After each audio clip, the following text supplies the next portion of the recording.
David Madott, Kent Munro, Omar Shearer, and Jeff Wandich were young Canadian men who were on vacation in Florida. On the morning of November 4th, 1994, they set out from Marco Island into the Gulf of Mexico in Jeff's boat, the Sea Esta, for a day of fishing and scuba diving. 48 hours later, Wandich was found stranded on a military light tower, the boat had sunk, and the other three men were never seen again. I'm Ed Denzel, and this is Unfound.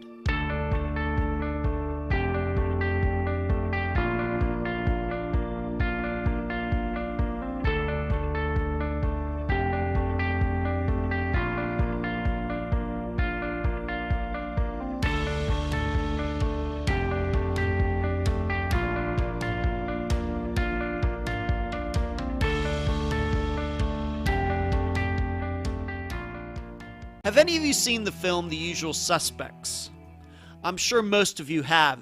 It was very popular, and for those of you who haven't, don't worry, I'm not going to ruin it for you.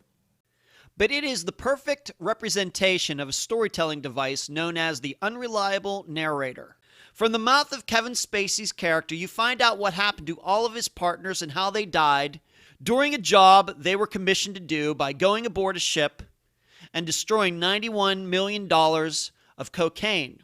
Well, you find out that, well, like I said, I'm not going to ruin it for you. But what can we learn from that film? It's always precarious to take only one person's word or advice or interpretation or opinion on anything. We don't know their motives. There could be hidden reasons for what they're saying, and we may act on that information, then find out later that it was all a lie. This is the reason that it's always good to get more sources and confirmation in life, no matter what you're doing. I run into this a lot on Unfound. As you know, I usually only talk to one person for a case. A family member, a reporter, a friend. Maybe the disappearance of Eric Franks would be an exception where I talk to his mother and a close friend of his. There are risks in only talking to one person. But I try to minimize those risks by finding stories, news reports, etc., to try to back up what that person is telling me. And I'll be honest, I've talked to a few people about disappearances so far who had an agenda and didn't want me to publicize all the facts. These kinds of people won't find time on Unfound because I will not perpetrate lies on you, the listeners. But what if there is only one person who knows something about a disappearance, and there are no other witnesses, no cell phone records, no surveillance tapes, no emails, no DNA? Then what? This is a situation we have with this case. This case was actually turned into a book called Vanished in the Gulf, and that's what we're naming this episode. It's a book written about the disappearances of David Madott, Kent Munro, and Omar Shearer. And we have one survivor, Jeff Wandich. And because he was the lone survivor, it's his story that is still the story of record over 2 decades later. And this is according to the Coast Guard and all other law enforcement agencies that looked into this boat sinking and disappearance of these 3 men way back in 1994. What we're going to try to do on this episode and the next one, we're going to try to figure out if Jeff Wandich can be believed or not. Usually this is about the time I give you the summary of the case, usually presented by my friend Megan Good's site, charleyproject.org. But we're going to break protocol for this episode. I'm doing this for a few reasons.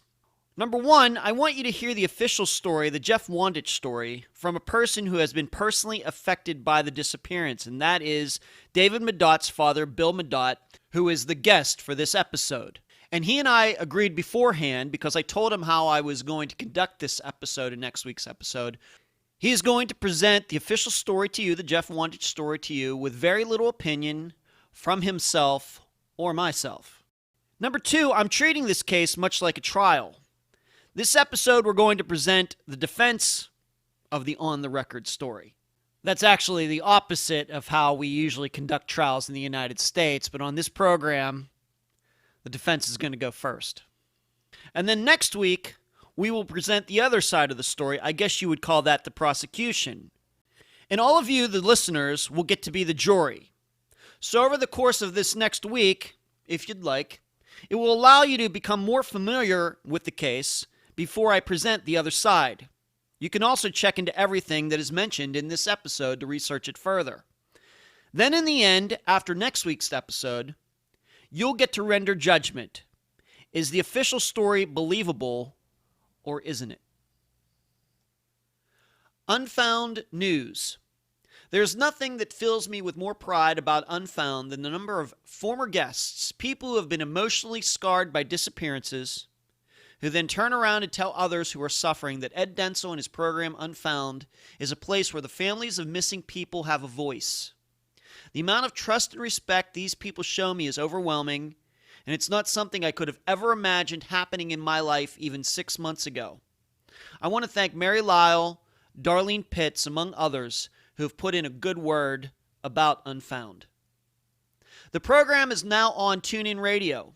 I personally didn't even know it hosted podcasts. I thought a program had to be affiliated with an actual terrestrial radio station to be on there, but I found out that I was wrong, and now you can find Unfound there. This is good for the program and the guests who want answers, because TuneIn is a popular streaming radio app that is easily accessible with both Android devices and iPhones. Unfound reached its highest ranking on Podomatic this past week. Out of thousands and thousands of podcasts hosted there, Unfound reached number 66 overall. Really incredible in my opinion.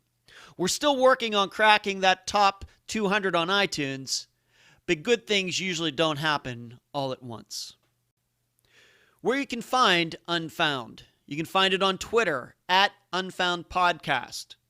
You can find it on Instagram, also at Unfound Podcast. Have had a lot of new followers there this past week, a lot of likes of the couple pictures that I've posted. Very excited about that.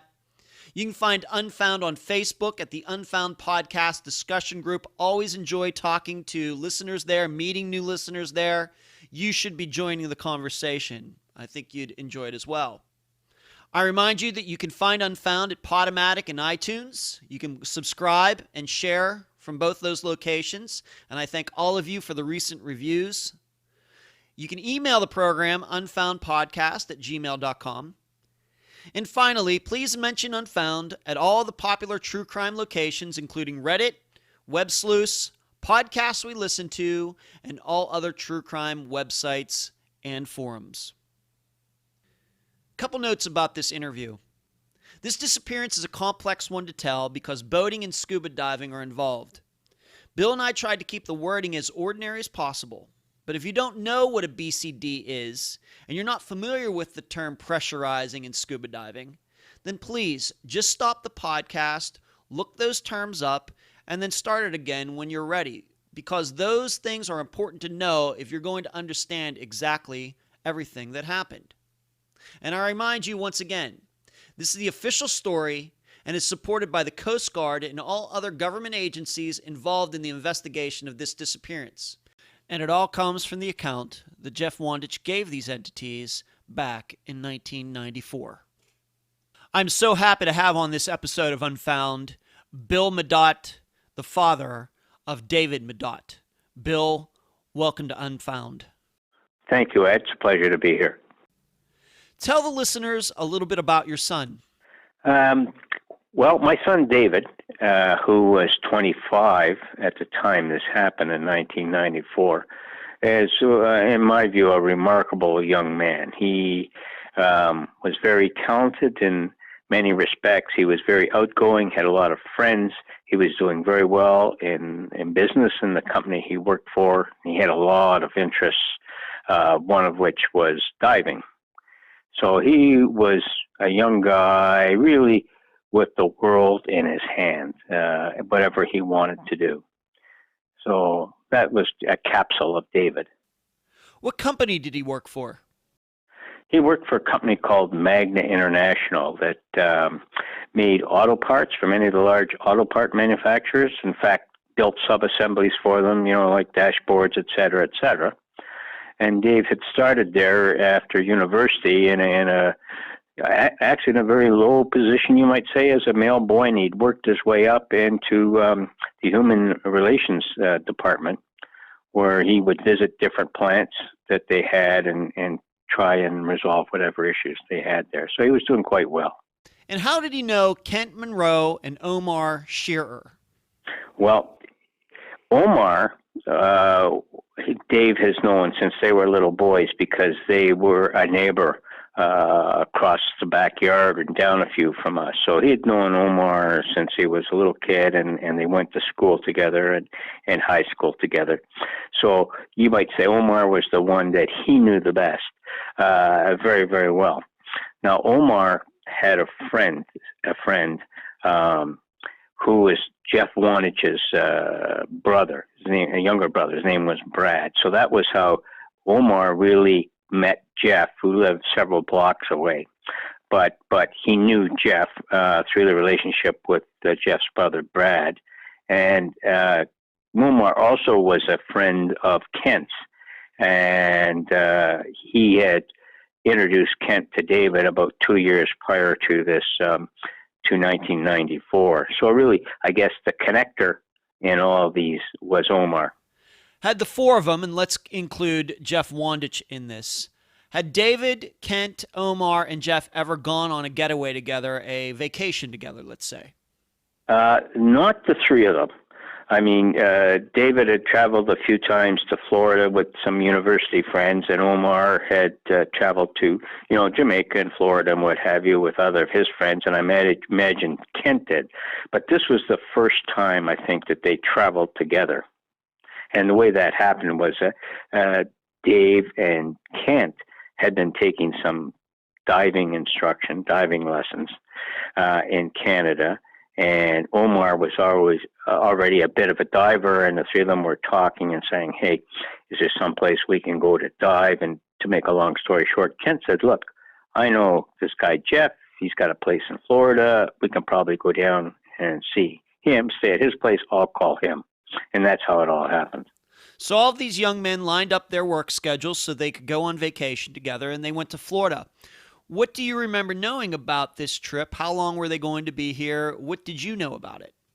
Well, it was only going to be like a 4-day trip, I think a Friday to Monday trip for these guys to come down and maybe do a little diving. And what they were going to do is they were going to fly into Miami, I think, then rent a car and drive over to Marco, where Jeff's spot was, and do their thing there. And my understanding was they were going to dive at some local places, and then come home. And this place that they were going to stay, this was going to be a condo owned by Jeff Wandich's father. Is that correct? Yeah, this is correct. A condo in a gated community on Marco Island. Quite a nice place, actually. So they get here to Florida, and give the listeners an idea of what happened in the next 24 to 36 hours. It started off by them going to a dive shop, didn't it? Well, my understanding was they got into Miami and might have spent an hour or two in South Beach, and then later on in the afternoon, it might have been the Thursday, I guess, they went over to Marco, met Jeff. Jeff had to escort them in because it's a gated community. And from there, towards the evening, they went into a dive shop that I believe is in Naples called Sealandia, where they picked up tanks, oxygen tanks, and whatever else they needed to complete their equipment for the dive the next day. What equipment did they bring with them, and what equipment did they have to rent once they got to Florida? I believe they brought the dive suits with them. Whether I'm not sure about the BCDs, whether they brought that with them or they rented it from Sealandia, but definitely they rented the tanks. So they rented the tanks and they talked to the people at the dive shop. Right. Then the next day, they went to the marina to get Jeff's boat. And they got on the boat, took it out, and the boat seemed to be overheating for some reason. And this boat had 2 motors on the back of it. So they went back in and had a mechanic look at it.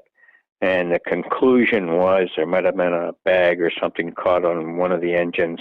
Anyways, the problem went away, they were told. And they're also given some replacement parts in case it occurred again. So that set them back an hour or so.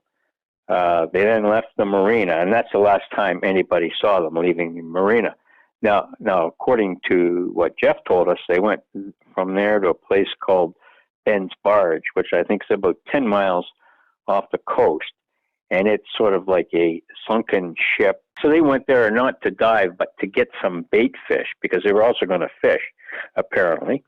And so they got this bait fish, and once they had this bait fish, they then proceeded, let's say, another 50 miles out on the water to this California Baja wreck, which was a wreck of from the Second World War of a supply ship sunk by a German U-boat. And it was in about 110 feet of water, apparently, with still a lot of the original equipment, jeeps and stuff, still on the deck of the ship. So they proceeded out there. And while they were out there, they, I think, got there 1 o'clock, something like that, supposedly, and they fished for a while. And then around 2:30, they decided to dive this wreck. And so they went down in two pairs. There was Kent and Omar as one pair, and Jeff and Dave as another pair. And they went down to dive the wreck. Now, I think one of the things, and I'm not a diving person, but I guess when you get down 20 to 30 feet, you have to equalize the air in your ears. I guess that means stay in that position for a little while and let your body acclimatize to that. So when they got down to that position, Kent was having trouble making adjustments. And it got to the point where they felt, no, he couldn't go further. So Kent and Omar came back up to the boat, and Jeff and David continued to the bottom to look at the wreck. So they're going up. Jeff and David go down, and they're down on the bottom for about another 10 or 12 minutes, because I think at that depth you can only dive for about 15 minutes in total. And then they come up. In the meantime, again, apparently what happened was when Omar and Kent surfaced, so they've been off the boat, who knows, 5 minutes. They surfaced, they get on the boat, back on the boat. And when they're back on the boat, they suddenly find that this boat is filling up with water somehow. And before they can do anything, try and start the boat, it won't start. Then the boat apparently flips over. I say apparently because this is what we were told. At this point, I think the listeners need to know that everything that Bill is talking about here is what Jeff Wandich told Bill, the rest of his family, the other families, the Coast Guard, and any other law enforcement agency that was involved in this case, in this disappearance. This is what Jeff Wandich told all of them. There's no proof that any of this is true. It may very well be true. But everything that Bill is saying here is from the mouth of Jeff Wandich, the survivor of this incident. Bill, please continue. So when Jeff and David reach the surface, they look around and all they see is the bow of the boat, about 3 or 4 feet of it sticking up in the water. The rest is submerged. And they look beyond the boat 50 to 80 yards, and they see Kent and Omar, who, when the boat capsized, they jumped off and they grabbed their BCDs, or buoyancy compensators, and were hanging on to these. So Jeff swam over to them, helped them get their tanks off, because the tanks at this point were weight, and put the buoyancy compensators on, and then, so it's like a life jacket. And then they come back to where the boat is sticking out of the water, where David had gone and had grabbed a line from the boat and was holding on to it. So now we have all 4 of them sort of around the boat, and then the story comes out. Hey, what happened? Tell us what happened. And so what I've just told you is what Jeff said he got from Omar and Kent when they were around the boat. And the boat was staying in place because the anchor was still anchored to the bottom. It was anchored to the bottom, right, with the line to the bow. And so there they were. They're having this thing. So now they're saying, all right, here we are. What do we do? And in the process, they did two things. One, I guess my son David went down and released. They had a bag of bait fish, right? And they released the bag of bait fish, and the theory that the current would carry it away and therefore not attract bigger fish. Number one. The second thing that Dave did is he went down apparently and tried to look in the console for the flare gun, which he didn't find. So he came back up, and that was the end of that. And they stayed huddled around this boat for about 3 hours. And suddenly, I guess just as night was coming, the boat finally sunk. It went the rest of the way underneath the water and, went straight down to the bottom. David had been had himself tied to the boat with a rope or a line, and he was being pulled down. Jeff said he went under, cut the line to release David, and now the boat goes down. So the four guys are sitting there, and they have no choice at this point but to try and go to a tower. There is a Coast Guard or military tower, I guess you would call it, about 75, 80 feet above the water, about 4 miles away. And there's a series of towers that the military used to use. And it's got a light on it. And they figured that was the only place they could go. So they began swimming towards this tower. So we have these four guys with their life jackets or BCDs on, swimming towards this tower, and it's getting dark. Now, at this point, they start swimming, and I guess it's getting dark, and the waves are 3 to 4 feet. And Jeff sees a light on a boat that he thinks is going to passing within a few hundred yards. And he said two different versions of this. He said, one, he saw lights in the boat. He started to swim towards it for 25 seconds, 30 seconds, then figured he couldn't make it, came to come back, and when he went to come back, the other guys were gone. He couldn't find them in the waves in the dark. Another time, what he has said was that he was really nervous, and he didn't want the guys to see him crying.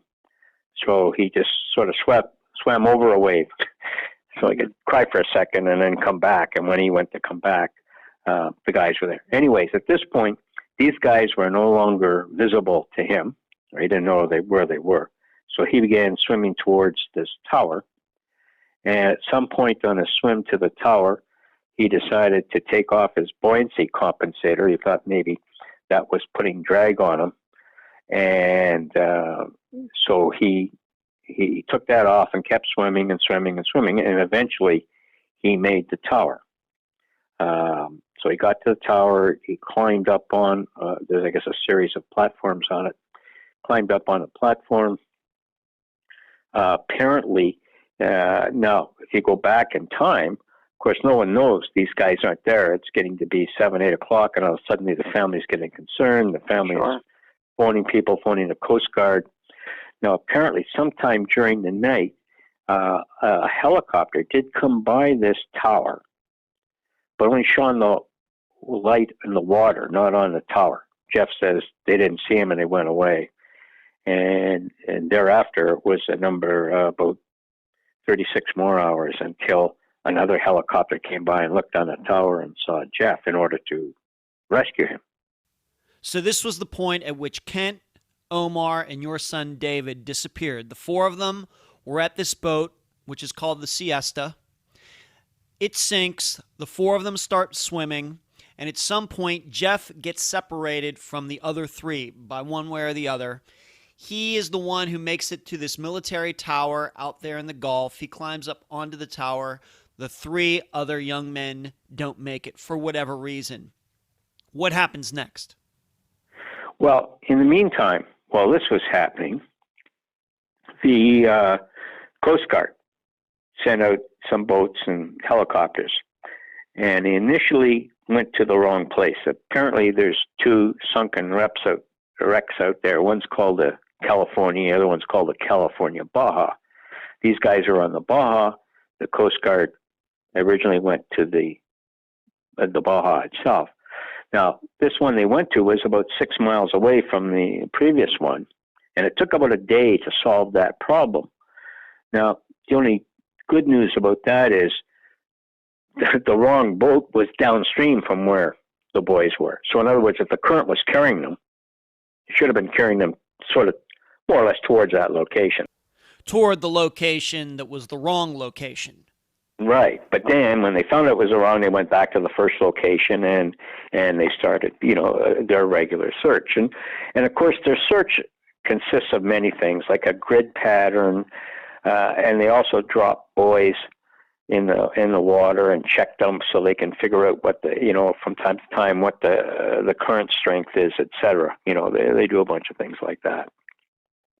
So they did that and kept searching. Then they found, like I say, 36 hours, Jeff, later, and found out the stuff, from him what happened. So they continued this search, and over the next several days, we found a lot of stuff from the boat, like a couple of tanks, a milk jug, a bag, a camera bag with a camera in it.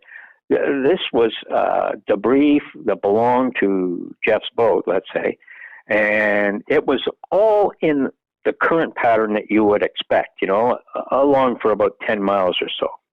So we kind of got proof that a current was flowing in a certain direction, and it would carry things that way. Okay, but in that time, we didn't find anything of the other three guys. Not a wetsuit, not a BCD, not a diving mask, not even a fin for their feet, nothing like that. Nothing at all. Yeah, and that was sort of that's the nub of this mystery. Like, why didn't we find anything? When we know the starting point, and we also know that we found other things, right? So that's what was curious about this. Bill, can you convey to the listeners your side of this? What were you doing at the time? How did you find out that David was missing? Were you worried? Well, it was, I guess this happened on a Friday, late Friday night. So the Coast Guard, et cetera, was finished their first sweeps, et cetera, by Saturday afternoon. So you might say almost a day after the boys had been missing. And I was just about to take my youngest son, Matthew, who was 17 at the time, to his hockey game when I got a phone call. And the phone call was from Omar's mother, who had been called by Jeff Wandich's people, who had said, hey, these guys are missing. So, I heard that. I was in shock. I just dropped everything, went to the bank, got a bunch of U.S. money while my wife was making me plane reservations. And I believe I was down that night or early in the Sunday morning, can't remember when. So I went right down there then and stayed down there for about 3 weeks.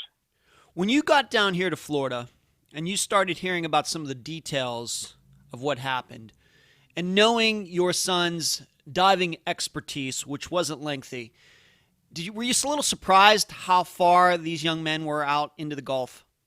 Yeah, absolutely. I was shocked.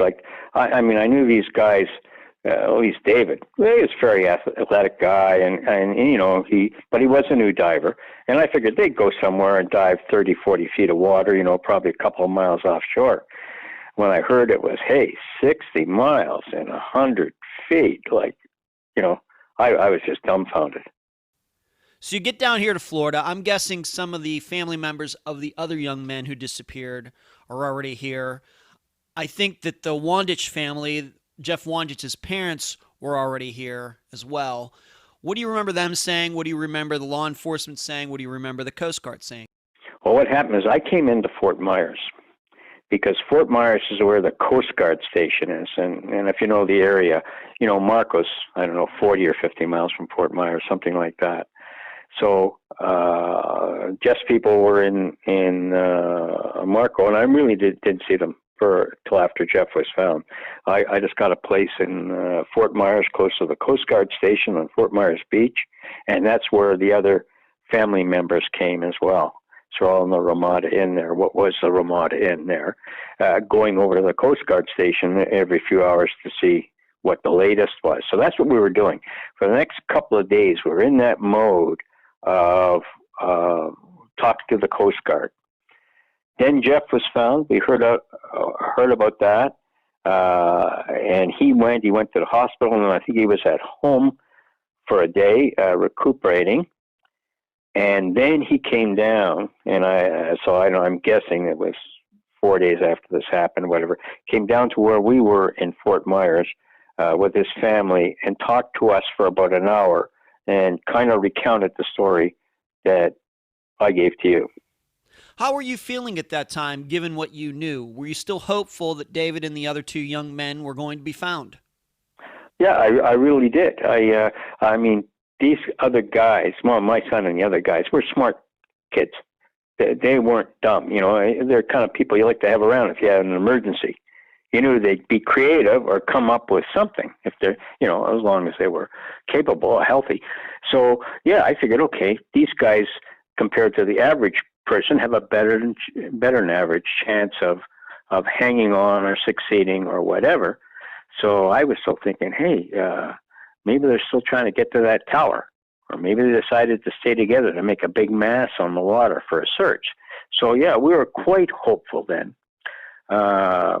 And a lot of, and around that time, a lot of other speculation came up. Speculation, well, hey, maybe these guys have been eaten by sharks.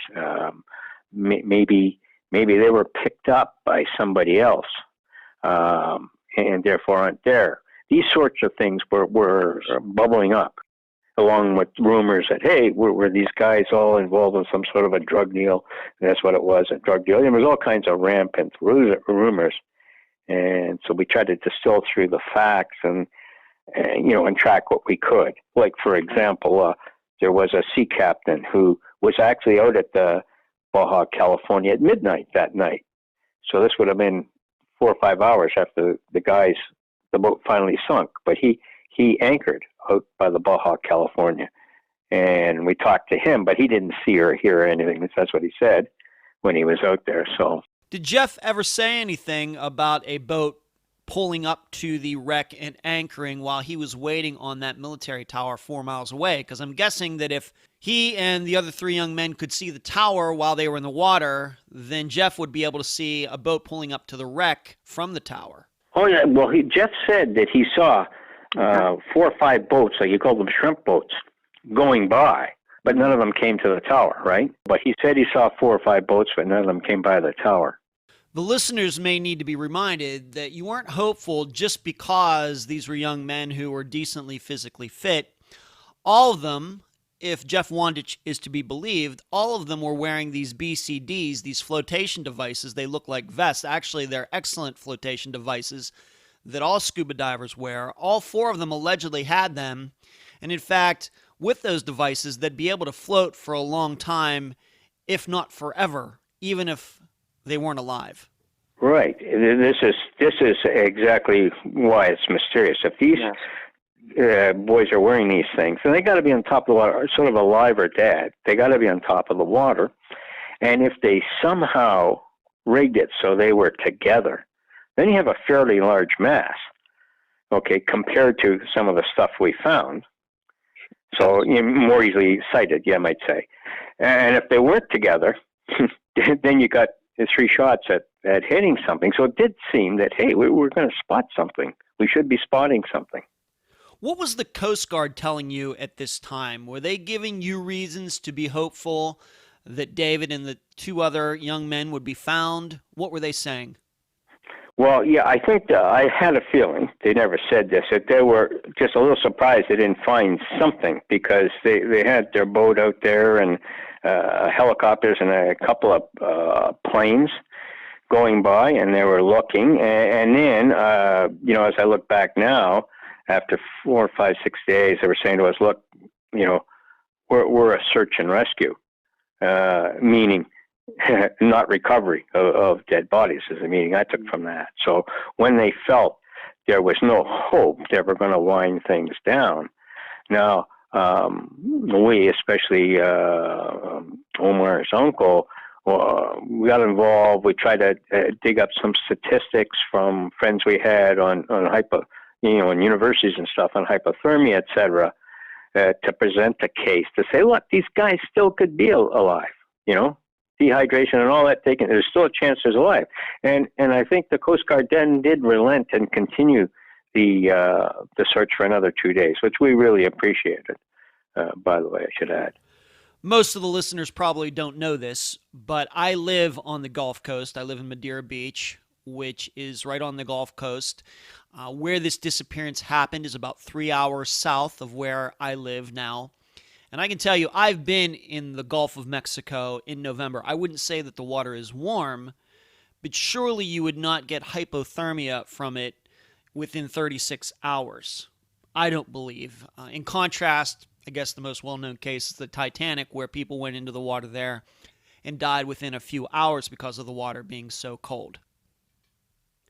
So the Coast Guard is continuing to search, but how long did that go before they ended their search? And I know we're going to get into this in part 2, but what was Jeff Wandich saying? Was he taking part in the search?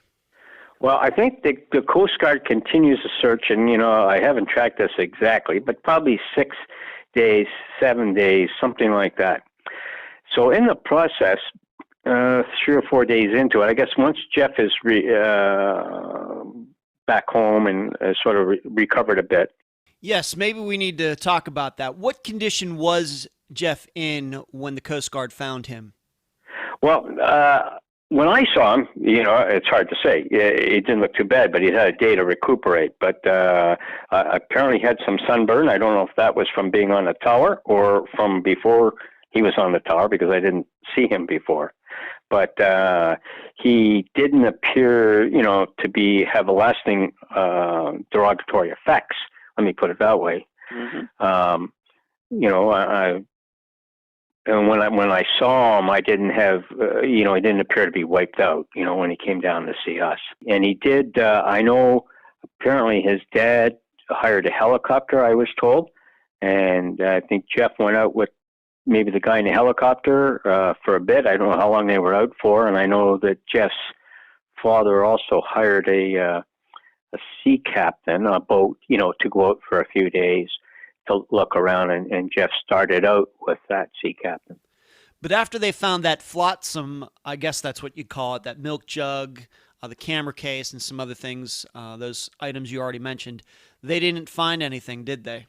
No, after 5 or 6 days, they didn't find any more, and you could argue maybe there wasn't any more to find other than the boat, which also in that period of time, the boat was raised, and it had sunk on top of the California Baja. Yes, it's probably a good time to talk about that. How did the raising of the boat come about? Well, what happened is, apparently, you picture this boat is out there, and it's anchored such that the boat itself is, the Sea Esta is right on top of the California Baja, which is, I don't know, a few hundred feet long, this boat. And when it sunk, it went straight down. Well, two things happened. When it first sunk into the water, but the bow was still sticking up, some stuff like fishing rods and a tool chest, etc., just fell down on the Baja. Then when the boat itself sunk, it went down and it landed upside down on the Baja. Now, this is also 60 miles out from the coast, so that's international waters. And apparently there's a law that says if something is sunk out there and it's not anchored, then it can be salvaged by anybody. So a salvager by the name of Dave Satterfield from Marco, after several days, he went out there with his crew in his boat, and he went to the bottom and raised the Sea Esta, from where it was, and brought it up to the top. He did this on his own. He wasn't asked by the Wandiches to do this. He wasn't asked by the Coast Guard. The salvager found out about a boat sinking and thought, hey, I can make a couple bucks if I go out there and bring it back to the surface. Exactly. Now, the Coast Guard knew he was going, and they were there watching him. Okay. I don't even know if they were filming it, but they didn't do anything. So he brought this, and his crew brought this boat up and towed it, and it was no problem. Once they got it up, it floated, and he towed it into shore. And he also found, I think, a couple of tanks, air tanks that were down there that hadn't been used. So he takes it back to his place in Marco, and immediately starts taking things apart because the engines have been in salt water, right? So apparently if you don't start cleaning them real fast, the engine gets destroyed. Sure. So the net effect of that was it kind of destroyed the chain of evidence, if you will, because later on there were questions about, were the bilge pumps working? Like, why did it sink? Were the bilge pumps working? Yes or no? Well, the battery was off, but who turned the battery off? Was it off when the boys were out there, or did one of the divers who salvaged the boat, accidentally or otherwise turn them off, the switch, So all that stuff was gone, that potential evidence. And the reason that is because the sinking was viewed as an accident. In fact, it's viewed as an accident to this day. There was no reason to do any forensics on the boat for the Coast Guard to go on there and see if everything was working, because they just thought, well, it's just a simple accident. And even more so, they actually thought that your son and the other two men were still going to be found.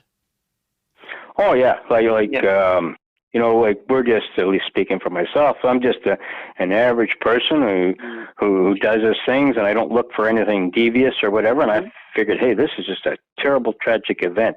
Let's try and salvage it, Yeah. I wasn't looking for anything otherwise. I guess what I'm saying is at the time that the boat was raised, you didn't think that was unusual because you thought that your son and the two other young men were going to be found. It's only since then, all these years later, now that they haven't been found, that maybe you look back on that and say, you know what, that boat should have been looked at a little more closely. At the time, there was something twigging at me. I might be an average guy, but I don't think I'm that stupid. And I'm saying, hey, people are missing here. Boats on the bottom. This guy is raising, a salvager is raising a boat, and the Coast Guard's there. Why isn't the Coast Guard taking it? Like, for all I know, some pirates could have come by and shot the boat full of holes, Yeah. So I'm saying to myself, well, why isn't this in custody? But then I'm saying to myself, well, I'm not the Coast Guard. They probably, know what they're doing, or the other powers that be. And,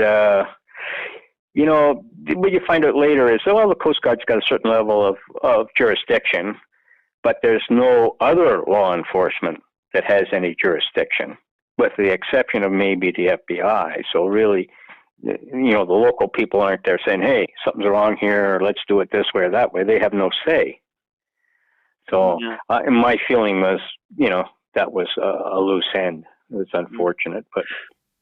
You are on this program, but there are two other families, the Munros and the Shearers, who also lost sons. What were they saying at the time? What do you think they were feeling at the time? Do you remember, if you can say, if you feel comfortable talking about that? They were pretty well as much very similar, I guess, to the way I was saying things. I know that Kent's sister was very vocal. She was very concerned. She was very hard on the Coast Guard, and then on Jeff. Long before I was looking in either of those directions. They're asking a lot of questions. Fairly blunt questions. How did you feel about that at the time? Did you think that maybe she was a little out of line, given that you all still thought that Omar, Kent, and David were going to be found? Yeah, I hate to admit it, but she probably had maybe better instinct than me. I said, holy smokes, I just want to find these guys. I don't want to make waves. I don't want to start accusing the guys who are doing the searching, of not doing their job. Maybe they'll stop. I don't want that. So I would have rather just, hey, just keep looking, etc. And then when we have more facts, then we can decide to say things or not say them. Anyway, so I was a little slow off the mark on that one. Bill, I wouldn't beat yourself up too much about that. You had to go by what the Coast Guard was saying. You had to believe in them. And in retrospect, I guess they did do as much as they could, but please do not beat yourself up too much about that all these years later. So regarding the search, when did it end and what did you end up doing after that? Well, finally we got to a point where the Coast Guard had done their thing, had ended their search, and I had heard that the FBI was going to be involved and look at things. I tried to talk to them. Of course, it's very difficult to talk to the FBI if you're an average person. But they just say, they'll say, we'll tell you maybe when we'll tell you. So we got to the point of saying, all right, there's not much more we can do here. And also during that time, we were very fortunate in that many, many friends and family had started a fund for us. So we had hired a lot of boats and planes ourselves privately to do this search, over this 2 to 3 weeks. So not only was the Coast Guard searching, we had our own planes and helicopters and boats searching. So after 2 to 3 weeks, that was also done. So we said, hey, we can do better by going back home and working from there. So that's what we did. We packed up and went home. Do you look back at it now and say that maybe things would have gone a little differently if you had been an American and not Canadian? No, I think I probably, if I had any difficulty, it probably would have been the same as an average American. In other words, I'm an average guy, an average family, and most Americans are average and average families. If I was John F. Kennedy Jr., I would have had, a lot more resources committed to. Yes, the plane crash from the late 1990s, of course. So, I appreciate the help that we did get. Would have liked to have had, even more. But and there was a lot of things we did, but I don't think there was any discrimination against me at all as being a Canadian. Bill, while you were down here, while the other families were down here, what kind of support did you get from the Fort Myers people, the Marco Island people? I'm talking about just the residents of both of those areas in regards to your son and the other men's disappearance. Thanks for asking that, Ed, because I really must emphasize that we were overwhelmed at the generosity and support of the people down here. It was just incredible. The local business people and the local people. For example, the Ramada Inn, where we stayed and set up our command post, set up special communications for us and significantly discounted our costs. A local attorney, well-known attorney, handled all our legal affairs gratis, wouldn't accept any payment at all. A local restaurant sent us meals daily. Also, many local people volunteered their boats, their planes in some cases, believe it or not, and even and volunteered to be spotters on the planes and boats that we hired and participate in the search. And I just can't tell you how uplifting that was to all of us at this particular time in our lives. So thanks for asking. That's great to hear that virtual strangers could give you support, the rest of those families support, in probably the toughest time in all of your lives. Yeah, that's right. That is absolutely right. And Ed, some other time when we're talking, I could give you some examples that are interesting that would kind of blow you away. The Coast Guard completed their search, and at any time at that point, or ever since then, have they ever given you any reason that your son, David, Kent, and Omar were never found? No. They just said, we normally, expect to find something, but there are cases, sometimes we don't, and this is one of them. We're very sorry about it. We don't, have good reason to continue. That was kind of it. Like we did get, a letter from them, something along those lines, right?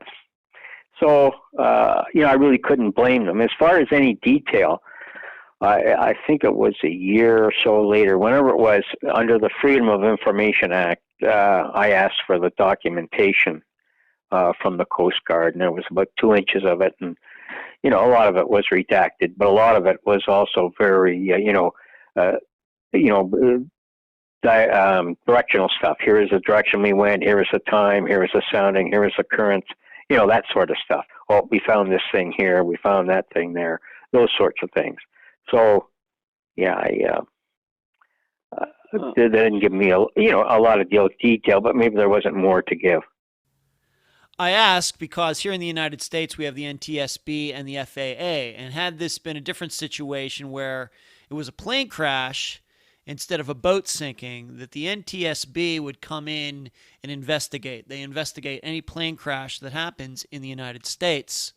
But it doesn't sound like you got any kind of report like that from the Coast Guard in this case. They probably just limited that to big ships, tankers, cruise lines, organizations, companies like that. So you never got any official report? No, not that I'm aware of, no. And I don't know if that's a practice for when there's a boat issue or not. Or at that time, it was just 22 years ago. That's a topic I should probably look into, because I do know that the NTSB and the Coast Guard do get together on certain cases, but obviously not small craft like this. But I would think maybe they might get involved if somebody went missing or somebody actually got killed in a boating accident. Myself and the listeners may have to look into that for you.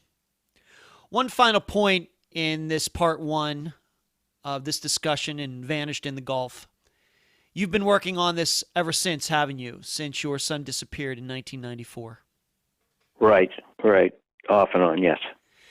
And that was the first part of the interview I conducted with Bill Madott regarding the disappearance of his son David, Kent Munro, and Omar Shearer. You should know that Bill is going to be returning for part 2 next week. Between now and next week, if you choose to look into this case a little bit more, I hope you find that Bill and I covered the facts as unbiasedly as possible. And you should know that's not easy for Bill to do. He's a very passionate advocate for his son, for Kent, for Omar. But I wanted to do it that way because I know most of you are not familiar with this disappearance, and I wanted you to look at it in the most unbiased of ways. Don't worry, next week we're going to get into a little bit more of the particulars. You may even call them contradictions. But in the end, you are the jury. You are going to get to decide whether Jeff Wandich is telling the truth or not. Regarding Jeff Wandich's account of what happened on November 4th, 1994, and given that this is the episode where we defend his story, there are some facts that should be put into evidence that you should keep in mind as you continue to think about this disappearance.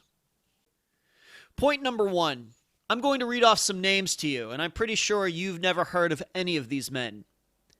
Timothy Allen Atkins, Edward S. Cody, Victor Marquis Cooper, Charles L. Dillon, Charles Jacob Pershaw, Robert Richard Remmer, Barry Vincent Rodden, Ulysses Hanoi Roldan, Corey Dominic Smith. Do you know who all of those people are? They just happen to be all men. These are all men who have gone into the Gulf in the last approximately 30 years and never came back. And these are just the men in the Tampa area. This does not include the area that extends up to Pensacola in the Panhandle of Florida. It does not include any names, any people who disappeared in the Gulf going down toward the area of Marco Island and Fort Myers. In each of these cases, these men were out in the Gulf for scuba diving, fishing, and or boating. And looking into every one of these disappearances, I've read the account of each of these disappearances on charleyproject.org. I'm not sure anything suspicious was alleged in any of these cases. In fact, of these disappearances, the one that I found the most interesting was the disappearance of Edward S. Cody. He disappeared offshore scuba diving 9 miles from where I sit right at this second, right off the coast of Madeira Beach, Florida, 9 miles out. His body was never found. And among those 9 names, Edward S. Cody is not the only one who died while scuba diving. There was at least one other case. I forget which one of those men also disappeared during scuba diving. But they were wearing essentially the same equipment that David Kent, Omar, and Jeff were wearing. These men also disappeared. Of course, Jeff did not disappear. So just because somebody has scuba gear on does not mean that they can easily be found if the Coast Guard goes out and starts to search for a person who had an incident while scuba diving. And reading off that list, we learn that being out in the water, it is a dangerous place. It's much more dangerous for humans to be out on the water than to be on land, just like it's more dangerous to be driving a car than flying in a jet. Look at what happened to that Miami Marlins pitcher Jose Fernandez from last fall. Of course, he had alcohol in him. A toxicology report showed that he also had cocaine in him. But he was out there with two other friends and at night, and they ran right into a jetty. All three of them got killed. The water can be a dangerous place. And every body of water on Earth has stories of men and women going out there and never coming back. So the disappearance of David Madott, Omar Shearer, and Kent Munro, if you look at it from that point of view, is not that odd. These things are happening every day all over the earth. Point number 2. The Coast Guard and law enforcement agencies had an opportunity to interview Jeff Wandich when he came back to shore. He sat down with them for many hours, and there's no evidence that the Coast Guard or any of those entities thought Jeff Wandich was lying at all. After he told them what happened, they were satisfied that this was just a horrible accident, even though the Coast Guard never could explain why they couldn't find the 3 other men floating in the Gulf, despite them allegedly having their BCDs on, which means they could have floated for an extended period of time. Days, if not weeks. Yes, Jeff Wandich's story feels a bit incomplete. We don't have all of the answers, but for a person like himself, it was a traumatic experience for him if things happened the way he said they happened. We can maybe compare this to 9/11, those people who were in the World Trade Center towers who managed to survive.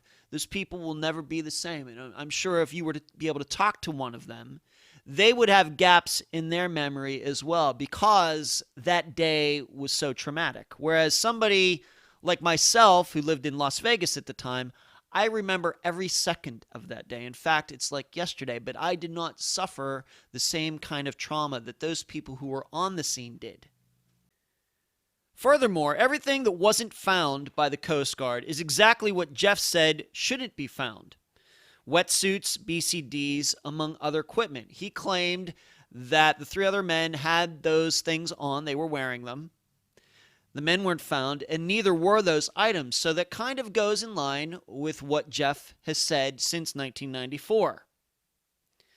I further ask, is it plausible that Wandich cooked up the story while he was on that tower for however long, and his story just happened to go along with what could be discovered by the Coast Guard afterwards? And I remind you, he was on that tower, but he couldn't have been sure if he was ever going to be rescued. In fact, you could say that he was rescued alive is a little bit of luck.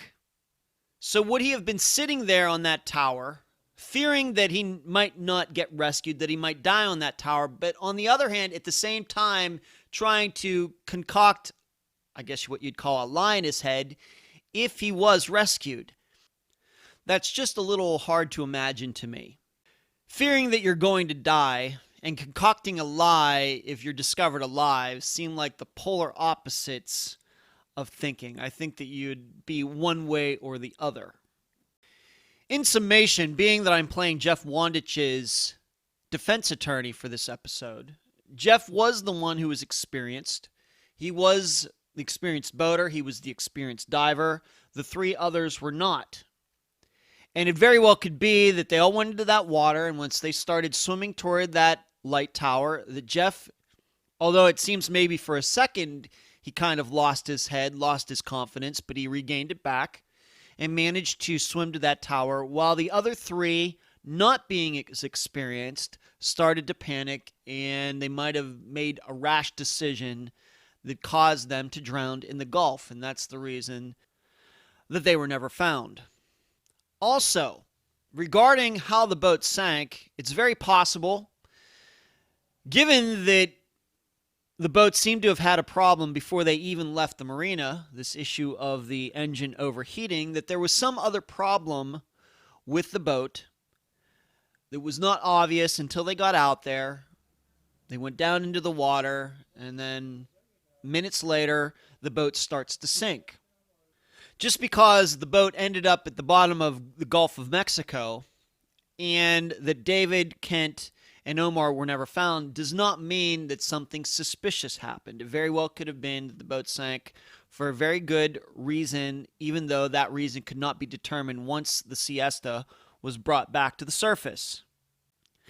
To conclude this summation and my defense of Jeff Wandich and his story, what are we saying here? Are we saying that Jeff Wandich murdered Kent, David, and Omar? That's the only reason that I could come up with that he would ever lie about what happened out there. Anything else would be an accident, and that's exactly how he has explained what happened on November 4th, 1994. And it's a little hard to understand why he would want to get rid of those three other men since they were all friends. They planned this trip together. They went out in the Gulf together. They agreed to go fishing and scuba diving together. Then he turns around and gets rid of those three. Even a scenario where somebody else did something to David, Omar, and Kent, and Jeff has been ordered or blackmailed to keep it quiet all these years. It's been over 20 years. Not even the mafia has that kind of loyalty. And that concludes my defense of Jeff Wandich and his story as to what happened on November 4th, 1994. I now leave the investigation in your hands. What do you think happened? Is there anything in Jeff's story to this point that makes you feel like it is believable or unbelievable? Because next week, as I told you, you'll be hearing from Bill Madott again. You're going to find out some other things have been discovered. You're going to hear about some of the facts I personally discovered on my own about diving the Baja California, about boat GPS, and an important boating requirement that could play into this case that Bill had never heard about until I discovered it, and it may have played a factor in the actual sinking of the boat. But all of that will be next week as we continue to discuss Vanished in the Gulf. David Madott, Kent Munro, Omar Shearer, and Jeff Wandich were young Canadian men who were on vacation in Florida. On the morning of November 4th, 1994, they set out from Marco Island into the Gulf of Mexico in Jeff's boat, the Sea Esta, for a day of fishing and scuba diving. 48 hours later, Wandich was found stranded on a military light tower, the boat had sunk, and the other three men were never seen again. I'm Ed Denzel, and this is Unfound.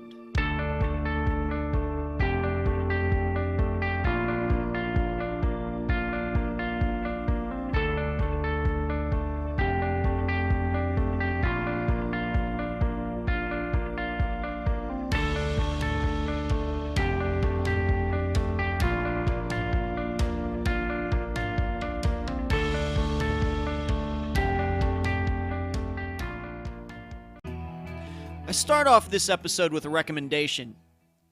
If you are a first-time listener to Unfound, first of all, thank you for finding the program. Your listenership is greatly appreciated, and I hope you keep coming back every week, every Friday, to see what case Unfound is going to cover. But please understand, this is part 2 of a case we started on the previous episode of Unfound. And it's probably a poor place to start in getting to know both Unfound and this particular case. I would humbly suggest that you go back and start with part 1 and then come back to this episode, or find some of the other episodes that Unfound already has out. There's over 30 of them. Start there and then come back to part 1. And once again, I thank you for finding Unfound. For everyone else, this continues our examination into the official story Jeff Wandich told the Coast Guard, the families, and other entities regarding the disappearances of David Madott, Kent Munro, and Omar Shearer on November 4th, 1994 in the Gulf of Mexico. We are going to continue to try to figure out if Jeff Wandich is a reliable narrator or not regarding this incident. And in the last episode, you heard my defense of his account of what happened back in 1994. In this episode, you're going to hear the other side, the prosecution side, as I try to make the case that Jeff's story doesn't quite make sense. And this is going to start with my continued interview with Bill Madott, the father of David Madott. Then after that interview, you'll hear me go through those points that may undermine the story Jeff Wandich told. I will do this from 3 different angles: historical precedent, general knowledge regarding boating and scuba diving, some info of which I discovered on my own. Thus, this is info that has never been heard anywhere else over the last 23 years regarding this case. And number 3, Jeff Wandich's on-the-record words to the media at that time in 1994. In the end, I'm not going to give you my opinion of what happened. You are the jury. I'm going to leave it up to you. Unfound news. I want to update you on the disappearance of Robin Abrams. We covered that case last November. If you don't know, earlier this month, the FBI and Illinois State Police were digging up a basement in Joliet, Illinois, in the hopes of finding her remains. I had a chance to talk to Jody Walsh, Robin's sister, and she told me that nothing was found. This is an unfortunate development in this case, but I know that Jody and the rest of Robin's family will not stop until everyone associated with Robin's disappearance are put behind bars. It should be known, though, the Will County Sheriff's Office was barred from assisting in this dig. You can read into that whatever you'd like. The new season of Disappeared has started. I've seen the list of cases, and there are several that I frankly know nothing about, so I'm looking forward to watching them. However, one of the episodes, and this might be of interest to all of you, concerns the disappearance of Eric Franks, a case we recently covered on Unfound. This will be the first time that we've covered a case on Unfound and then it gets on Disappeared, whereas we've already covered a couple cases on Unfound that were already on Disappeared in previous years, the disappearance of Suzanne Lau being an example of that. And yes, I'm very curious to see how Disappeared covers the disappearance of Eric Franks, given that case's complexities and many details. Finally, in a few weeks, Unfound will be covering a case where the main suspect in a disappearance is getting out of jail. He's been in there 15 years on charges not related to that disappearance. So that episode will not just be a chance to get the word out if someone knows something about this missing persons case, but it will also let everyone know that a very dangerous man is back out on the streets, a man who has never answered for the murder he probably committed. Where you can find Unfound. You can find the program on Twitter at Unfound Podcast. You can find the program on Instagram also at Unfound Podcast. You can find this podcast on Facebook, the Unfound Podcast discussion group. It's a private group, kind of like a club. You can join the conversation there. We'll gladly let you inside. You can find Unfound at Podomatic and iTunes. And thank you all for the nice recent reviews. You can email the program unfoundpodcast@gmail.com. And then please mention Unfound at all of the popular true crime locations, including Reddit, WebSleuths, podcasts we listen to, and all other true crime websites and forums. Bill Madott, father of David Madott, joins us again on Unfound. Bill, welcome back to the program. Thanks, Ed, and thanks for having me back. I want to talk to you about this book, Vanished in the Gulf, which is a detailed account of the disappearances of your son David, Kent Munro, and Omar Shearer. How did that all get started? Well, it was a confluence of objectives, I guess. Couple things happened. While we were in Florida, and this was unfolding, the Toronto Sun newspaper sent a reporter down to cover it, and his name was Joe Warmington. Very good, very sharp guy. And he came down, and he was issuing reports from here and looking at all the information that came up. And and after a few weeks or several weeks of doing this, it struck to him that he felt he wanted to write a book about this because it was a mystery, and it might be a way to help us get some information or get some answers or whatever.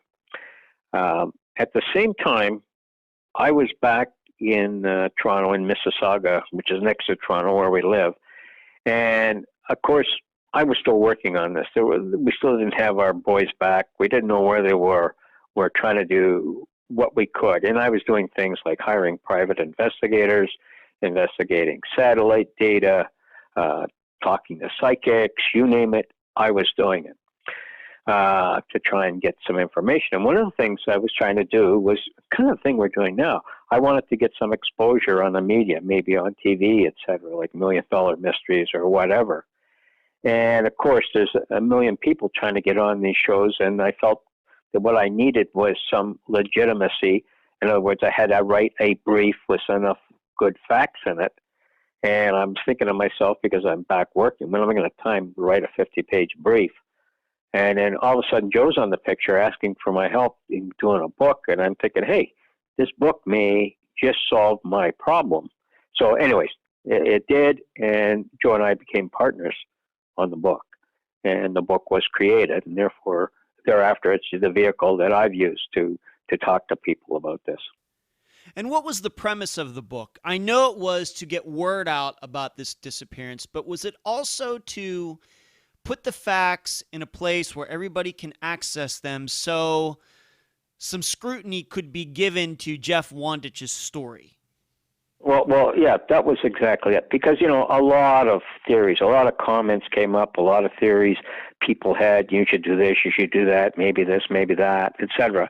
So this was a way of putting it all into one place, because there's a lot of smart people out there. People see things different ways, and maybe being presented with the same facts, someone will see a different twist, whatever. So there's that. They may come up with an idea. Number two, someone might discover that they know something. Hey, I found a BCD around that time somewhere, or whatever, or that sort of thing. So that, and my own purposes, like to publicize this. So that's how all the objectives we had. How long did it take to put this book together? And during the writing of it, were there any revelations that you two came upon? Sometimes that happens when you put words to paper. And how did you and Joe work together?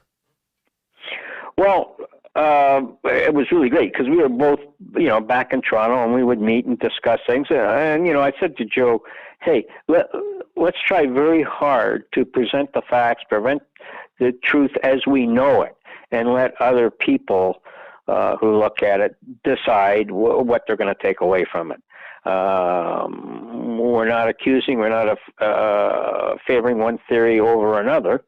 It's just a mystery. So let's do that. And I think it took us, 4 or 5 months. There's a lot to producing a book. You got to write it. Then you got to have typeset a certain way. Then you got to get a publisher, and then this and that, then a distributor. I learned a lot about the book business. Let me tell you, it's a good way to lose money. But nonetheless, we got it done in 4 or 5 months out the door, and so that was a great relief. Did Joe Warrington decide to do this book? Were his motivations much like yours were, that there seemed to be something that didn't add up in all of this? Well, he had his suspicions, you might say, clearer, faster than I had. We sort of along similar lines of questions and issues and things to do. But yeah, he was very fast off the mark on that and really wanted to push ahead.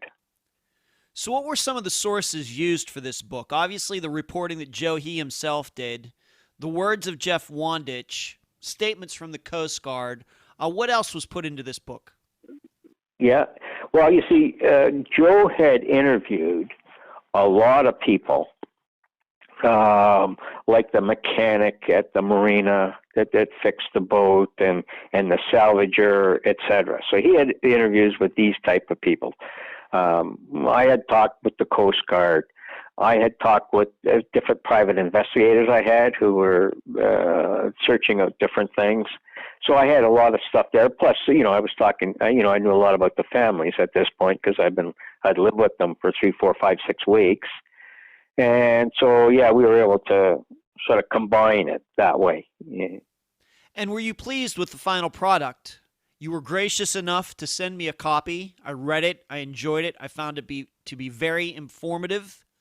It helped me a lot in understanding what happened back in November 4th of 1994. But also, if you were to write that book again now, would it be different? I don't know that we'd be different because I think, and I've reviewed it recently, I think Joe did a good job of, based on the objectives that we had. And I don't know there's that much more you can do because what we really need is more facts, right? Yeah. That's what we really need, some new fact, because we're just machining, facts or guesses that we have to date, and that hasn't moved us along. I mean, since then, if I want to add something to the book, I've had sometimes anonymous notes from people about different things. Look here, look there, check out this, check out that. But it's pretty tough when you can't get back to those people, right? And especially when people take care to not leave fingerprints on their envelope and not sign their name, etc. So there's a few things like that. A few psychics have been involved with, which was an interesting experience of what they said. Things like that, and different other groups that like missionaries that I got in contact with because there was, some thought that, hey, maybe these kids wind up in Central America or so I mean, how do you find out what's going on there? Although his name came up several times in part 1, we have not talked about him alone. What can you tell the listeners about Jeff Wandich? What did you know about him back then? Well, let me go back to the time. At the time, of course, I knew nothing about Jeff Wandich other than he belonged to this Wandich family that David was going to see. And I know him as the son of a very wealthy man who at that time was a real estate developer. And that's they had this nice place in Marco. And he worked for his father. He worked looking after, I think, maintenance in some of the apartment buildings, et cetera. And that's really basically all I know about the guy. He seemed to spend a lot of time in Florida. I think there had been times he's actually lived and worked in Florida. So I'm not sure exactly, how that working relationship worked out. I do know that he apparently was a master diver, or had all his driving credentials. He's had that boat, the Sea Esta, for a long time. Apparently was in very good shape, and he took good care of it from what I could determine. So really, that's the sum of it. Yeah. And to reiterate something from part 1, Jeff Wandich is the lone survivor in this incident that caused the disappearance of David Madott, Kent Munro, and Omar Shearer. Right. And everything that was detailed in part 1 of this program comes from the recollection of Jeff Wandich, what he remembered about going out there on November 4th and the next 48 hours. But frankly, the reason you and I are talking is because you still have some suspicions and concerns about what happened back then, almost 23 years ago, what happened on November 4th. Let's talk about some of those suspicions that you have. Well, let's look at the total picture. The big mystery is, why did we not find anything, any trace, given and we assume as true, we take as true, these guys had these BCDs on. They're on top of the water. We know where they started. We know the current plan. Why didn't we find them? And there's a bunch of theories. And so let me rule out one quick one is, some spacemen came and took the kids. So let me get rid of that. But then we'll have people say, well, hey, sharks ate these kids. That's why you didn't find them. So again, this is a path you go down. You start calling experts in sharks and experts in this area in sharks and say, is this likely? Would a shark eat a person, eat three people? Could that happen? And then the answer becomes, well, that's not likely. A shark around here may bite somebody. It may bite a limb, but they won't consume the BCD and the whole body and all three bodies, and there'll be debris, right? So that's back to, hey, we didn't find any debris. So then you say another thing is, well, suppose these guys are floating along and it's night and they float into something else, like some guy's doing a drug deal. And these guys say, hey, there's some witnesses here. What do we do with them? Pull them in the boat? No, what do? Take them somewhere? This is the Central America, Mexico thing. Take them there, kill them, bury them. Could that have happened? That's why you didn't find anything, because they're not there anymore. So that's a possibility. And to that end, I spent a lot of time and effort trying to get to different bodies like the NSA, CIA, whatever, to find satellite data to see if we could see boats that went through that area at that time or whatever. And anyways, we came out dry. So whether there was information or not, I don't know. But we did put a lot of pressure on people, even got some diplomats in Canada to go a formal route and request satellite stuff. So that one is still kind of open. So then the other theory is, well, we didn't find them because they were never there. So something happened somewhere else. Well, now this is another thing, and many people have brought this up. Of course, that gives Jeff, a problem, because that says either he doesn't remember something, like maybe he's got PTSD or something like that, or he doesn't want to say something. So people have suggested that. And is that viable or not? Well, I don't know. That's why I want facts on the table and other people to look at it, because I'm very close to it. And I don't want to be in a position of I'm going to grasp for a straw or look for a culprit, if you will, just to satisfy myself. What I really want is the truth. Okay? So if you go down each one of those paths, there's questions you ask, and as you go down the Jeff path, people have asked questions about the story that he's related. So the first interesting point you ever made with me had to do with the boat being on the surface of the water right above the Baja California while David and Jeff were scuba diving on the bottom. What can you tell the listeners about that? Yeah, like one thing that someone had mentioned was that we hired, by the way, I hired an ex-FBI guy by the name of Joe Creeling, a wonderful man, to go out over that site and dive it a couple of times, a few weeks later after this. And they went down there and they found a toolbox and fishing rods from Jeff's boat, right down there on top of the boat. And so someone said to me, well, didn't these guys see all this stuff falling down off the boat? And I said, I don't know. I asked the question and the answer was no, we didn't see it. But that was something that struck somebody as being, hey, wouldn't they have seen these items falling down through the water? So that was that one. Yes, that struck me strange back when you told me that back in January, and it strikes me as strange now. What can you tell the listeners about the flares on the boat? Well, one of the ways out of this, or to get help, would be to send a flare up if you could.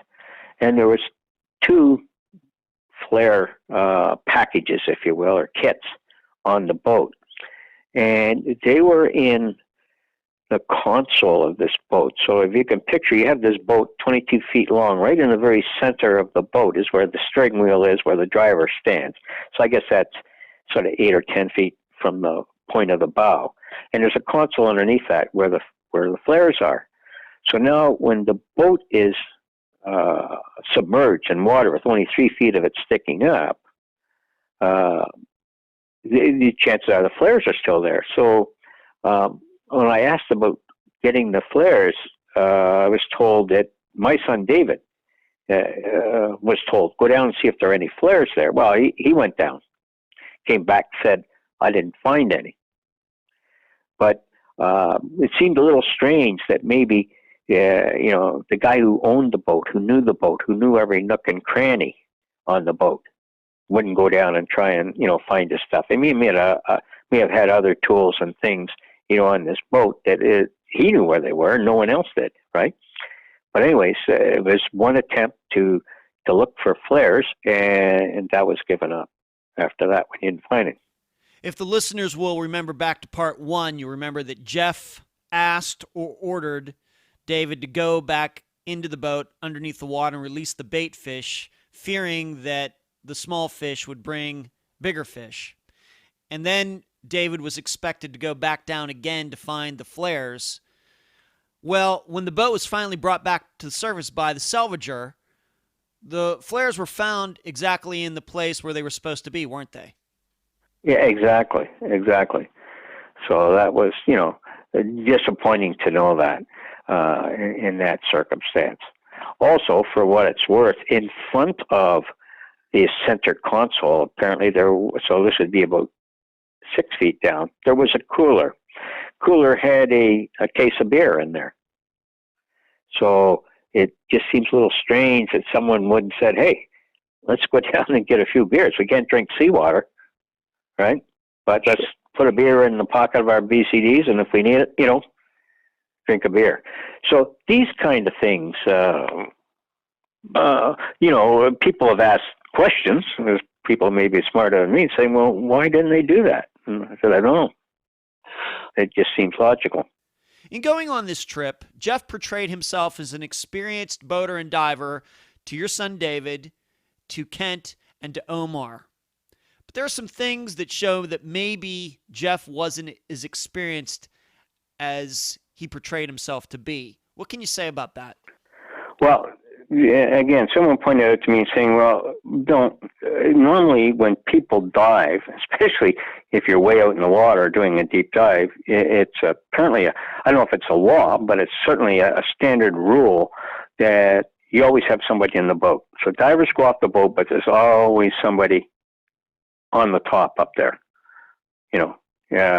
and this didn't happen here. They all went off the boat. So not only did they all go off the boat, but at least 2 of the guys were kind of like new divers, if you know what I mean, like really not proven at that depth. So that seemed to be kind of a risk, that one would take, and seemed very, very strange. And the other thing that's concerning is, from all I could see, the boat was in good repair. I mean, they had this issue with the motor, or whatever it was, overheating, but of course the motors are off at this point, and apparently it was fixed. Apparently they had been fishing for an hour, and the boat didn't sink, okay? And then they go down, and I know Jeff has told me that he could see the bilge pumps pumping water out of the boat. So everything seems to be okay, and then 2 of these guys were off the boat for probably no more than 5 to 7 minutes, and the boat's suddenly sinking. Like, that doesn't make sense. For the record, and even though the boat was salvaged, brought back to the surface, we still don't know why the boat sank. Exactly. So these are kind of nagging little questions. If you had an answer to, you'd feel better, or maybe it would leave you to somewhere.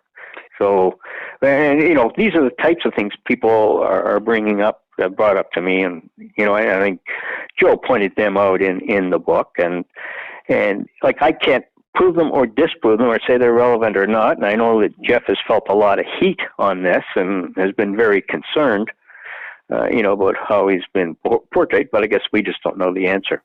The listeners should know that a writer came down to the Gulf of Mexico, went out into the Gulf of Mexico, went out to the area of the Baja California on a boat, did some experimentation, and his conclusion was that the boat sank because it was overloaded, meaning when Kent and Omar got back onto the boat on the stern, the engines were too big for the boat. The two engines were too heavy for the boat in the first place. And with two men being on the back of the boat, that's what brought the stern back into the water, thus flooding it. What can you say about that?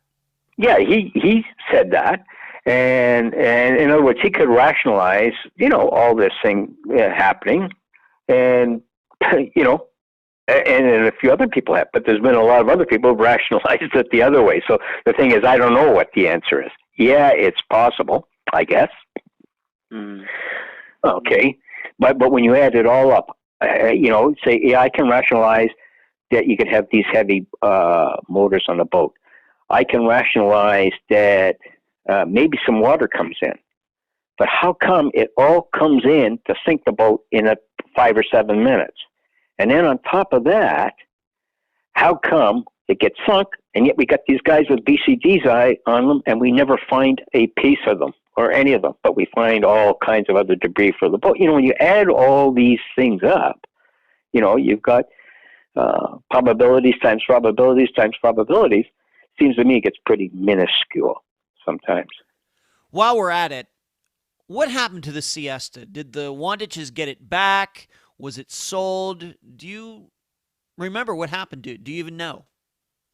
I don't know. I don't think Jeff got it back, because I think what happened was when the guy, salvager, took the boat, he wanted to quite a big fee from the Wandages to get the boat back, and also a big fee to repair and clean the motors. And I don't know what happened after that. I had heard that they walked away, but I'm not sure. Listeners should know that I live in a boating community, which is Madeira Beach in Florida. My landlords have taken part in fishing contests in their own boat that's very similar to the Sea Esta, gone far out into the Gulf of Mexico, and I've had a chance to talk to them about this story. In fact, one of my landlords, Red, vanished in the Gulf. We discovered some things about the anchor. We discovered some things about the anchor line. Let's talk a little bit about that, Bill. Starting with, are we sure the anchor was attached to the bow of the Sea Esta? Yes, that's what I was told, and I believe that's what the people said after it was salvaged. Yeah, there was it was anchored to the bow, and you see, you might recall in the previous session, I'd mentioned to you that apparently if a boat is on the bottom of the water out in international waters and it's not anchored, anyone can salvage it. So when the salvager brought the boat up, the anchor line, there was no anchor at the end of the anchor line, right? Or the anchor line was frayed, as they said. So, but it was tied to the front of the bow. Yeah, I mean, if it had been to the back, to the stern, that would be the first thing they said. Aha, that's it. You could now see that it would sink if it was anchored from the stern. Something that I discovered, and I found this out from a couple different sources put together, one both from my landlord, who once again has been a boat owner for 30 years on the Gulf of Mexico, and from a couple boating forums online, is that the Sea Esta only had 300 feet of anchor rope. Well, the ratio that a boater's supposed to have going out into deep water is 4-to-1. So the Sea Esta should have had at least 400 feet of rope to anchor in 100 feet of water. And in fact, to be safe, you're supposed to be 6-to-1. So the Sea Esta should have had 600 feet of rope attached to the anchor, not 300. And that may have factored into its sinking, possibly. You were a little surprised to find that out, weren't you, Bill? You didn't know that. Yeah, of course. And not being a boater, I had no idea. So it's interesting rule and note. I guess goes by depth, 6 to 1. I didn't know that. No. What was Jeff's attitude toward you, the families, and the media after this all happened? Well, you know, I guess it's easy when you're an armchair quarterback like I am, and I want to be fair to everybody. So Jeff had this situation, this event, this trauma, if you will. So I have no idea what it's like to go through what he says happened, and whether you have PTSD or something else.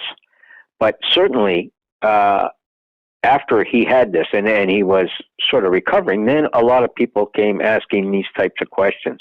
And Jeff, why did you do this? Why didn't you do that? Jeff, did you abandon your friends, etc.? And this concerned him a lot. He was really concerned, and so was his family. I can understand that. It's not true, it's not a good thing to say. But anyways, what I'm trying to say is this concerned him, and he I think to the point where he became very concise, or just sort of wanted to get away from it all, etc. And therefore, after that, when I talked to him, there was this cloud hanging over. I met with him, tried to meet with him a couple of times to get some more facts, but I always felt like there was this cloud hanging over, like he thought maybe I was trying to nail him or catch him up or something like that. So the sessions weren't as good as I had hoped. In part one, I had asked you if Jeff took part in the search that took place after he was discovered. You had talked to a boat captain on one of the ships that Jeff had been on during the search. What did that captain have to say? In fact, he came and found you. Yeah, he came and said, I don't know if this bothers me. I don't know if it's important. He said, but, I had Jeff out on my boat with me, and I didn't feel he was spending a lot of time looking. And halfway through the tour, he decided to go home. So he said, that just bothered me for, a person who's lost 3 friends. So, I could look at the other side and say, yeah, it would bother me too. But on the other hand, I have no idea what condition the guy was in. Like, this is 3-4 days after, emotions all over the place, etc. So all I'm saying is, somebody else said that to me, so I relayed that to you. At one point in part one, you were describing what happened on November 4th, 1994, and of course you're just using the story that Jeff Wandich told after he was discovered. You had made it sound like he had changed his story. He told one story to one person regarding a small part of that, the overall narrative, and then later he changed part of that story to something else. Over the years, has his story changed? Not that I'm aware, although I have not, heard of him retelling or, again being, re-going through this with somebody else again. So I can't say that it's changed. You can see there was not a copious amount of detail, to begin with, and nothing has changed from what I can see. Going back to that time after Jeff was rescued, because I know you haven't talked to him recently, did he ever convey to you what the topic of conversation was while the 4 of them were in that water after the boat sank? Yeah, yes, he did. There were some very brief comments. I said, what do you guys talk about? And he said, oh, well, we talked about, how this would be something to tell our kids and how we were going to be friends forever, etc. And I was looking for something. I was expecting to hear, messages from each one, because they're all probably thinking, hey, I might not make this, so, tell my mom I love her, kind of a thing. Or, and I didn't hear any of that. So maybe they were scared and he didn't want to relate that to me or what. I just thought it strange that I really didn't get too much of a personal comments out of this thing for guys that were sort of in the water for 4 hours together. Have you kept in contact with Joe Warrington? since he wrote this book? Do you still talk to him to this day? No, I mean, I talk to Joe every now and then, but it's more a friendship as opposed to talking about the case, sort of a thing. And does he still keep tabs on this case? Does he have any intentions of going back to it, or do you think that it's more likely that he has moved on? I think he's moved on. I think he has a real interest, if you will, or soft spot for this story, but he needs some fact to move. Bill, what do you think happened to David, Kent, and Omar? Well,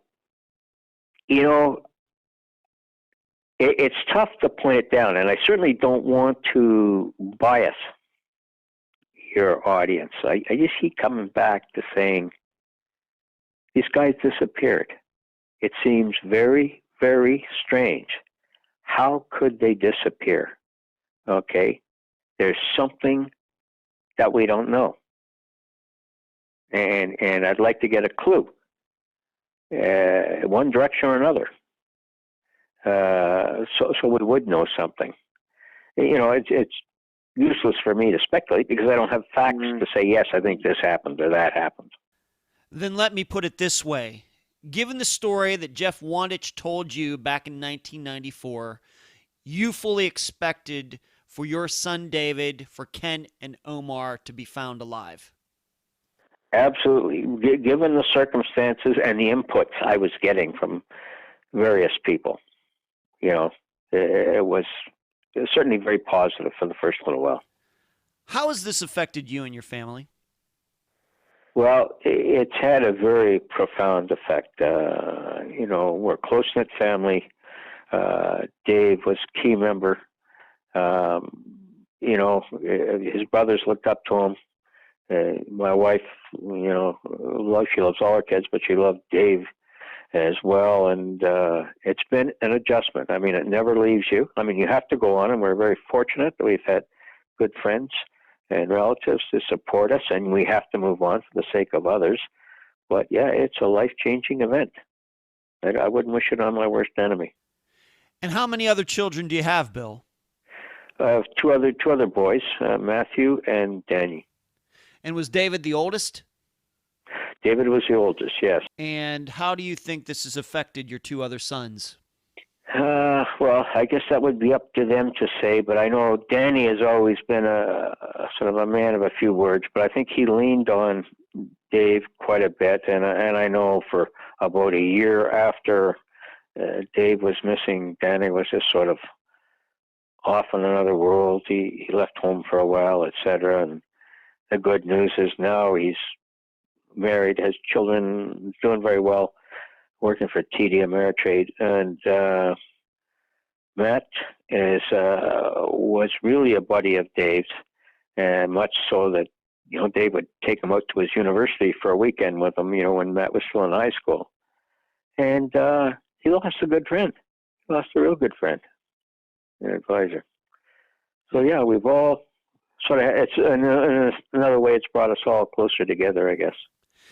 Do you keep in contact with anybody in Kent Munro or Omar Shearer's family? Not really. I occasionally see Omar's mother and his sister, once every year or so, around. But no, we don't sort of get together or talk about this thing. Monroe's, I believe, may have passed away.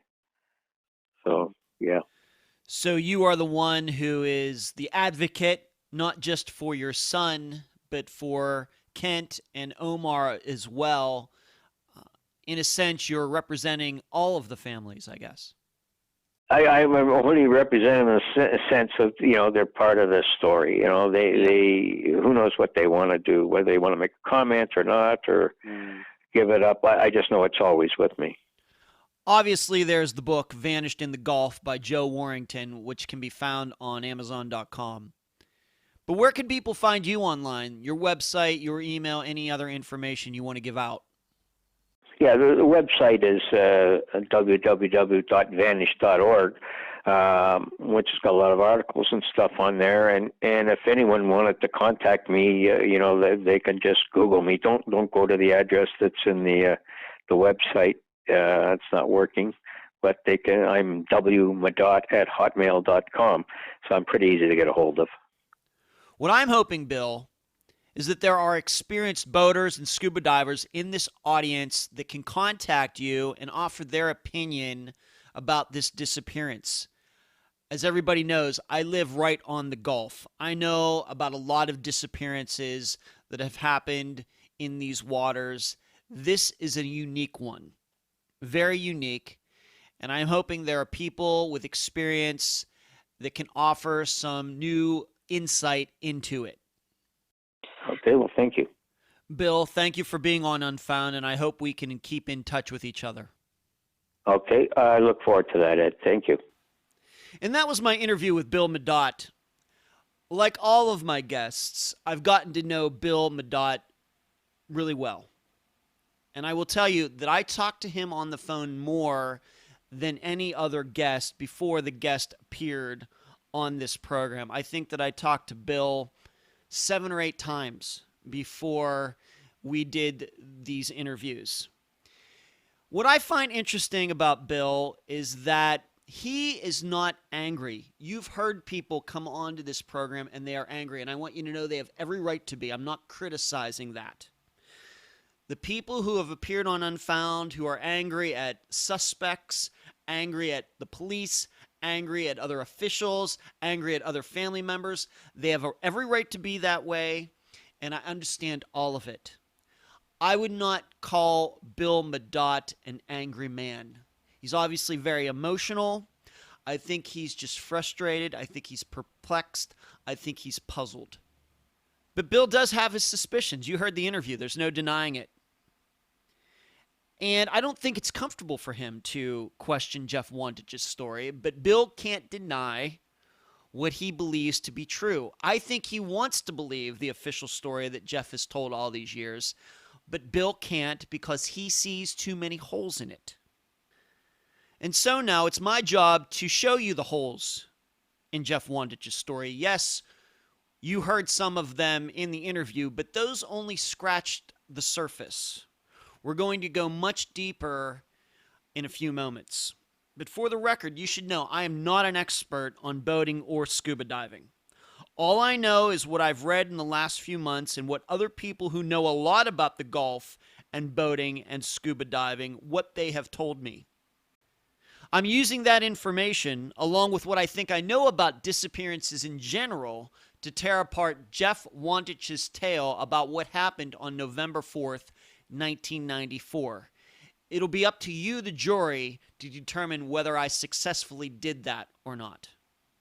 And one more note regarding the interview that I conducted with Bill.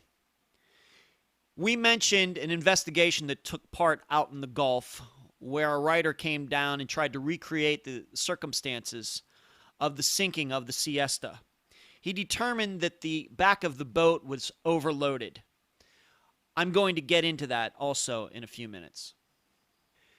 Before the interview, I told you that I was going to attack Jeff's story from 3 different angles: historical precedent, information about boating and scuba diving in general, and his own statements made to the media back in 1994. I'm going to start with history first. If you start looking at incidents where people were on a boat that sunk, you discover that the odds of people surviving are higher than you think. I'm going to give you the best known example, going back to World War II, and then a more recent example. Have you ever heard of the USS Indianapolis? It was a heavy cruiser that was sunk by a Japanese submarine very close to the end of World War II, virtually within days of the end of World War II. The Indianapolis had just completed a very secret mission. It had delivered parts of the atomic bomb Little Boy to American forces in the islands off of Japan. And of course, Little Boy ended up being dropped on Hiroshima. Well, the mission was so secret that nobody exactly knew where the Indianapolis was, even when it was coming back from completing its mission. Well, it was sunk very quickly. 900 men went into the water alive, most without life jackets. Very few lifeboats were saved from the sinking. And those men stayed in the water for 4 days before it was figured out that the ship was missing, and then the men were discovered in the Pacific Ocean. 300 men out of the 900 survived. The other 600 died from either shark attacks, dehydration, other diseases, injuries sustained from either going into the water or being injured when the torpedo attack happened. So here was a group of men out in the middle of the Pacific Ocean who survived in the water for 4 days. And if this story sounds familiar to you, if you've ever seen the movie Jaws, Quint, you remember him, played by Robert Shaw, the guy who they hired to go out and kill Jaws. The character's backstory was that Quint was on the Indianapolis in 1945 when it was sunk.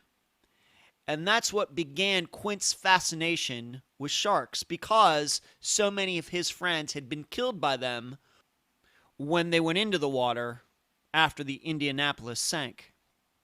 So keep that in mind. 4 days in the Pacific Ocean with sharks around, dehydration, and still 300 men survived. Now, a more recent example. Does the name Harrison Okene mean anything to you? Okene. He was in a ship that sank off the coast of Nigeria. He survived for 3 days in an air pocket 100 feet underwater. And in fact, the way he was discovered is a scuba diver found him. The scuba diver was down there checking out the ship that had sunk, looking for bodies. Never expected to find a living person, but there was Harrison in an air pocket. And there is a video actually you can find on YouTube, the moment that the diver finds Harrison there. I think these two examples give perfectly good reasons why Omar, Kent, and David should have been found. These 3 young men, everybody knew where they were. And in fact, the Coast Guard was out looking for them just hours after they were supposed to be back on shore. Furthermore, they were in the Gulf of Mexico, which is surely calmer waters than the Pacific Ocean is. They didn't have to contend with sharks. You know how I know that? I know that because if sharks were truly around the Baja California, that wreck, then there wouldn't be so many people going there to dive that wreck. They'd be afraid of getting attacked. Sharks are not a huge phenomenon in the Gulf of Mexico. And I think we can say pretty assuredly, unless something got really, really weird, that David, Omar, and Kent were not stuck in an air pocket 100 feet underwater. So given all of this, it seems that the 3 men should have been found if we are to believe Jeff Wandich. But they weren't. The next angle I want to use to attack Jeff Wandich's story is from the standpoint of boating and scuba diving general knowledge. I prefaced this section with this fact. It was Jeff Wandich who portrayed himself as being knowledgeable and an expert in boating and scuba diving. That's what he told his 3 friends, David, Kent, and Omar. That's what he told the families. That's what he told friends. Of course, he had the boat. He had some equipment. He portrayed himself as being the expert. I want you to keep that in mind as we go through this particular section. Number 1 fact, and this is part of Jeff Wandich's own story. We talked about this, Bill and I, in part 1, and then we talked about it in this episode. All 4 of the divers went into the water together. That is something that Jeff has said happened over and over again, meaning he left no one on the boat. But nowhere was a diver down flag found. Do you know what a diver down flag is? If you're a fan of Van Halen, you of course know, because they have an album named that. but it's a red flag with a white diagonal stripe on it. That is a flag you are supposed to use if you are diving. If you're diving alone, let's say, you leave your boat, you're supposed to fly that flag on the boat to let other boaters know that someone is underneath the water. A flag was never found on the wreck. A flag was never found on the boat. And Jeff has never mentioned anything about a diver down flag. A corollary to that, as Bill talked about, you generally should leave at least one person on the boat, even if you have a diver down flag. It's rarely a good idea to leave a boat unattended. But that's exactly what these four did. I excuse the other three guys, Omar, David, and Kent, because they were newbies to scuba diving. It was Jeff himself who should have known better. He didn't do that. Fact number 2, and this once again comes from the story of Jeff Wandich. He admitted that the Sea Esta only had 300 feet of anchor rope, as we touched upon in the interview. The Sea Esta should have had, at least at minimum, 400 feet, given that they were in 100 feet of water. The ratio at minimum is supposed to be 4-to-1. I discovered this just by accident going to some boating forums online. I then went to my landlords, and you should know my landlords have lived in the Madeira Beach area for decades. They are experienced boaters. They've been miles and miles out into the Gulf all over the place with their boat, which is very similar to the Sea Esta. They said when they go out, their anchor has 600 feet of rope attached to it for 100 feet of water. So they believe in a ratio of 6-to-1. So when they read in the story, and my one landlord at least, read the book, they were both stunned to see that the Sea Esta's anchor was only attached to half that. I can't help but wonder that that shorter length of rope could have contributed some way to a poor anchoring at the Baja California site. I wonder. Fact number 3, I discovered on a scuba diving forum regarding the Baja California specifically that recreational boaters are not supposed to anchor at the Baja California site. I'm going to say that again. You are not supposed to drop your anchor at the Baja California site. I found entries in scuba diving forums going the whole way back to 2003. Unfortunately, I couldn't find any older than that, insisting that you are not supposed to do that. And I know you're all wondering, well, then how is a boat supposed to stay over the wreck? The boat would just drift away. Well, at some point, and I've not been able to find out when this was, there is actually a rope attached to the wreck, the Baja California. And at the end of that rope is a keg, yes, what you get beer in. It's full of air. The keg is attached to the rope. The keg, of course, because it's full of air, it wants to float, but the rope is only about 85 feet long. So the keg is suspended in mid-water, I guess you'd say, 15 feet below the surface. What boaters are supposed to do is when they get to the Baja California, is they are supposed to go into the water and tie up to that rope that is attached to that keg. Why? So nobody gets their anchors hung up on the wreck.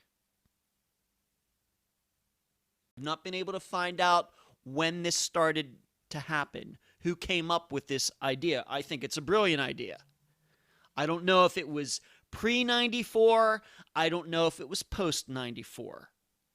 But you should know, divers have been going to the Baja California wreck for decades, well before 1994. It's a very popular wreck site. Why? Because it's only in 100 feet of water, and the ship itself is in fairly good condition. It's a fairly interesting dive. It's very popular. I'm going to guess that keg attached to that rope was set up before 1994. I'm sure at some point between 1945 or 44, when the Baja California was sunk by a German submarine in 1994, somebody figured out, We don't think it's a good idea, all these pleasure boaters dropping their anchors here to dive this wreck. So if he was the expert on the Baja California, then why, when they got out there, did he drop the anchor? Why didn't they tie up? Speaking of the anchor, and if I'm reading Jeff Wandich's story correctly, and I actually had to get some clarification from this by emailing Bill back after we had already done the interview. If the story is correct in that Jeff cut the rope that David was secured to, and that was the rope that was connected to the anchor on the bottom of the Gulf of Mexico near the wreck of the Baja California, I believe the anchor of the Sea Esta is still down there over 22 years later. I'm sure the salvagers did not bring it up when they brought the boat up because the anchor was no longer connected to the boat, and they wouldn't go looking for it. It's not that valuable. It's probably still down there. I'd like to see that anchor, and I'd like to see if the rope, if it was a high quality, might still be okay. I'd like to see that rope as well. Just a thought. My fourth point regarding general boating and scuba diving practices, I discovered also on a scuba forum that the Baja California to this day in 2017 is a wreck that is very hard to find. I found out that there is a lot of, I don't know if it's disinformation, but there are a lot of different coordinates as to where the Baja California is. And we know this to be true even going back to 1994, that the Coast Guard sounded like it was confused when it originally went out into the Gulf looking for the 4 men, that they went to the wrong location. Well, to this day, that still continues. And as you know, GPS devices and GPS technology has come light years since the 1990s, since the early 1990s, and specifically since 1994. And I'm left wondering, how is it that Jeff made all of these other mistakes? At least they look like mistakes to me, some of the points I've already made. But he was able to find the Baja California in a time where GPS was not as accurate, the devices were harder to use, and even now, people are confused by where they are supposed to go to find that wreck. It's very interesting to me. I don't know what it means, but it is interesting. My fifth point concerns the oxygen tanks. If you will remember, Bill stated that David and Jeff were underwater for about 15 minutes. And if you don't know, the deeper you go into the water, the more oxygen you use, meaning at 50 feet, you use a certain amount of oxygen. At 100 feet, at the same time frame, you will use way more oxygen. And in this case, at a depth of 100 feet, David and Jeff had about 15 minutes of oxygen, and that's how long they were down there, and their oxygen started to run low. That's why they came back up, if Jeff Wandich's story is to be believed. You know, I gotta say there's something confusing about that. Did they really travel 2 hours, 50 miles out into the Gulf to only dive on the Baja California for 15 minutes? Say Kent hadn't had an equalization problem in his inner ear, which is something I'm familiar with. I had that same problem when I took a scuba class in the early 2000s. So I'm very familiar with it. If all four of them, no problems, all four of them went down to the bottom of the Gulf, swam around the Baja California for 15 minutes, all of them would have been out of oxygen, and they would have had to have come back to the surface. So they traveled all that way for 15 minutes of diving. Now, I checked through the book. I'm not exactly sure how many tanks they brought with them. I don't know how much money they had. I don't know all of the equipment. The way I read it is that each one of them only had one tank, meaning a total of 4 tanks. And once they were done with that tank, you're not getting any more oxygen in that tank until you get back to shore. So I have a question. Does it make sense that they traveled 2 hours out into the Gulf to only dive on a wreck for 15 minutes, because that's all the oxygen time they had. Point number 6 in this section regarding boating and scuba requirements and practices. We need to talk about the current of the Gulf of Mexico, specifically the speed of the current. If you remember, Jeff stated that when he and David came back to the surface and discovered that the boat had just about sunk, that Kent and Omar were approximately 60 yards away. That's 180 feet. And keep in mind also that if Jeff's story is to be believed, he and David were on the bottom of the Gulf, swimming around the Baja California for at least, let's say, 10 minutes. Well, I actually did some studying, finding out how fast the current of the Gulf of Mexico and that area of the Gulf of Mexico is in November. And there are many studies that have been done on this. Many. And on average, in that area of the Gulf in November, that's going to be a current that is headed south, almost due south, technically going toward the Keys. And it's going to be moving at about 25 centimeters per second. I know that's just what you wanted to hear, the metric system. Well, what does that mean? It means that if Jeff's story is true, that those two, Jeff and David, went in first. Kent and Omar went in after them. Kent had a problem. They go back to the surface. As soon as they get on the boat starts to sink. They have to jump in the water. They grab a couple things, but automatically they start drifting away from the boat. And they drift for, let's say, 10 minutes. All the while, Jeff and David on the bottom at the Baja California, not knowing what's going on above them. Definitely, there is no doubt that Omar and Kent would drift farther than 60 yards in 10 minutes. And in fact, conservatively, in 10 minutes, they would have drifted something like 200 yards. But Jeff insists that they were down on the bottom for 10 to 15 minutes while the other guys were on the surface. They came back, and those two guys had only drifted 60 yards. Something in there does not square. On top of the fact, let's say it was even 60 yards. Let's just take Jeff's word on that. He never does explain how Kent and Omar actually get back to the boat. So let me get this right.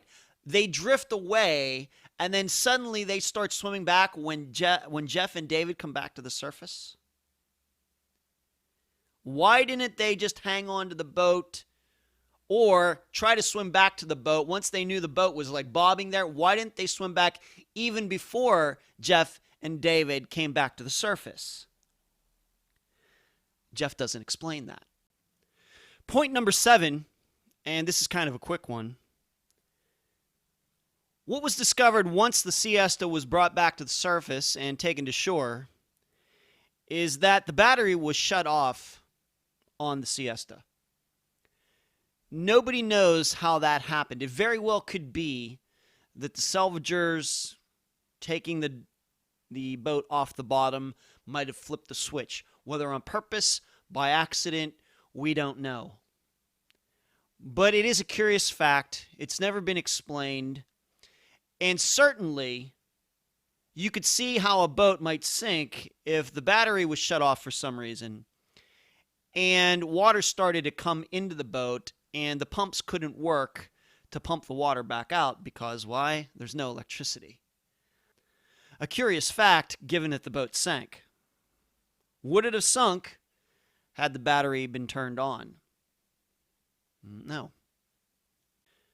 Number 8, and this is where I want to talk about this writer who came down to the Gulf and conducted a little bit of experimentation on what he thought might have happened out there on the water.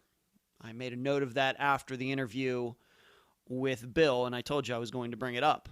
I read the article that this guy wrote, and I have to tell you, on the surface, it seems very plausible. the thinking goes like this. The Sea Esta was about a 25-foot long boat, and it had two huge engines on the back. Very fast boat. On calm waters, this thing would really, really move. But with two motors on the back, obviously the stern is going to be quite heavy. It might have been a boat that should have only had one engine back there. And this writer has the theory that Omar and Kent got back to the boat. They climbed onto the boat on the stern, might have been standing there, and the waves had maybe a rogue wave, something like that, washed over the boat. And if the battery did happen to be shut off for whatever reason, and that would have been enough to take the boat underwater in a very quick manner. Makes a lot of sense. Makes a lot of sense. I have to admit that if that boat was overloaded on the back, and then maybe you add on the fishing equipment and anything else they brought out there, then maybe the boat was a little bit overloaded. But see, I have a problem with this. I think of it this way. If the boat was anchored, and so once it's anchored, the boat is free to drift, and what's eventually going to happen is that the bow of the boat, the front of the boat, is going to be pointing into the current, because that's where the anchor was attached. And the back of the boat would be facing downstream, I guess you could say, away from the direction that the water was coming. In addition, that anchor pulling down on the front of the boat, it would almost be like a seesaw. If the guys got onto the back of the boat is not likely to go down on the back because you would have all of this weight pulling on the front from the anchor at the front. You have to realize, think of it this way as like a seesaw. If you have one person sitting on one side of a seesaw, if somebody gets on the other side, yes, the seesaw may go down a little bit, but it all depends on how much the person weighs. Well, those two guys, maybe between them, they weigh, let's say, probably under 400 pounds. That's not a lot compared to the amount of force that rope is exerting and the anchor is exerting on the front of the boat to keep it in place so it doesn't drift away. And that matters. And that guy who did this article never brings that up. Now, I will say, and this is why Bill and I had a conversation regarding this, I asked him, are you sure that the boat was anchored on the bow of the boat and not on the stern? If the anchor was on the stern of the boat, which would be unusual but not unheard of, that then the back of the boat would have been facing into the current. And in that case, if those two guys get on, push the boat down, then you would already have the current facing the back of the boat, and you would much more likely get a swamping situation because there would be nothing pushing down on the front of the boat or pulling down to even everything out. But Bill is pretty sure that the anchor was on the bow. So this guy who did this study on this, I think he missed something in all of this. And he might, I know he did this years and years ago, but he might want to rethink his conclusions. And what this does really is it even more makes it hard to understand why the boat sank in the first place. The next part, the final part, number 3, are Jeff's own words to the media in the days, actually hours and days, after he was rescued. I want to read a comment to you that he made very shortly after he was rescued. They, meaning the other 3 guys, they wanted me to stay with them, together and just stay there and hold each other and just float. Something told me that wasn't a good idea. I didn't know, but I knew I wanted to try and swim to this tower because I knew I would be safe there. Is there anything about that statement that seems odd to you? I can tell you there are 2 parts of it that seem very odd to me. And you may need to rewind. I'm showing my age here. Rewind the podcast, go back, listen to it a couple times in case you didn't catch every word. But there's something about that statement that seems very odd to me, and I'm going to go through those two sections that caught my ear. First of all, the first sentence that he says, they, and he means the three other guys. He means David, Kent, and Omar. They wanted me to stay with them. That statement, doesn't it kind of contradict his story that they were swimming towards the tower, then Jeff saw these lights and turned in the other direction for a few seconds, and then he says he lost contact with the three others? That statement makes it sound like he started swimming toward the tower by himself, leaving the other three at the boat. What else could the word stay in that sentence mean? Stay infers they were stationary, not swimming. Remember what he said. He said all four of them left at the same time to swim to the tower. Then he saw lights, he turned away, and then when he decided to turn back, he must have swam a couple feet in an opposite direction. Then when he turned around, he says the three of them were gone. Well, that's not what he's saying in this statement. He's saying they wanted me to stay with them. It sounds to me like they were having an argument. In fact, I read this and it sounds to me like he left them at the boat. I'm going to read this statement again, the entire one. They wanted me to stay with them, together and just stay there and hold each other and just float. Something told me that wasn't a good idea. I didn't know, but I knew I wanted to try to swim to this tower because I knew I would be safe there. To me, the first sentence in that statement totally contradicts everything that he explained as to what happened that evening when the four of them, or he got separated from them. And the way I read this sentence, that first sentence, it sounds to me like he left them. And not meaning they were all swimming together and he decided to go off in a different direction. It sounds like the three of them were stationary somewhere, or the four of them, and then he decided to leave them. Also, if you notice toward the end of the statement, I'll read it again. They wanted me to stay with them, together and just stay there and hold each other and just float. Something told me that wasn't a good idea. I knew... I didn't know, but I knew I wanted to try to swim to this tower because I knew I would be safe there. I want to concentrate on that last part where he says, I wanted to try to swim to this tower because I knew I would be safe there. Notice the concentration on the self. This is Jeff talking. Notice the concentration on his well-being. I knew I would be safe there. He did not say, I knew we would be safe there. He was the one who came up with the idea to swim to the tower because he was the one who had been out to the Baja California before and knew that the tower was like 4 miles away. I knew I wanted to try to swim to this tower because I knew I would be safe there. He doesn't say I knew we would be safe there. He says I knew I would be safe there. This infers that Jeff left the other three at the boat and started swimming toward the tower by himself, contradicting his story that all four were headed to the tower when three of them disappeared. Now, my understanding is that this comment that he made that starts with, they wanted me to stop with them, that is on record somewhere. Somebody recorded that or videotaped it. I've not heard either one or seen either one. But he did an interview shortly after he was rescued, and these were the words that he said.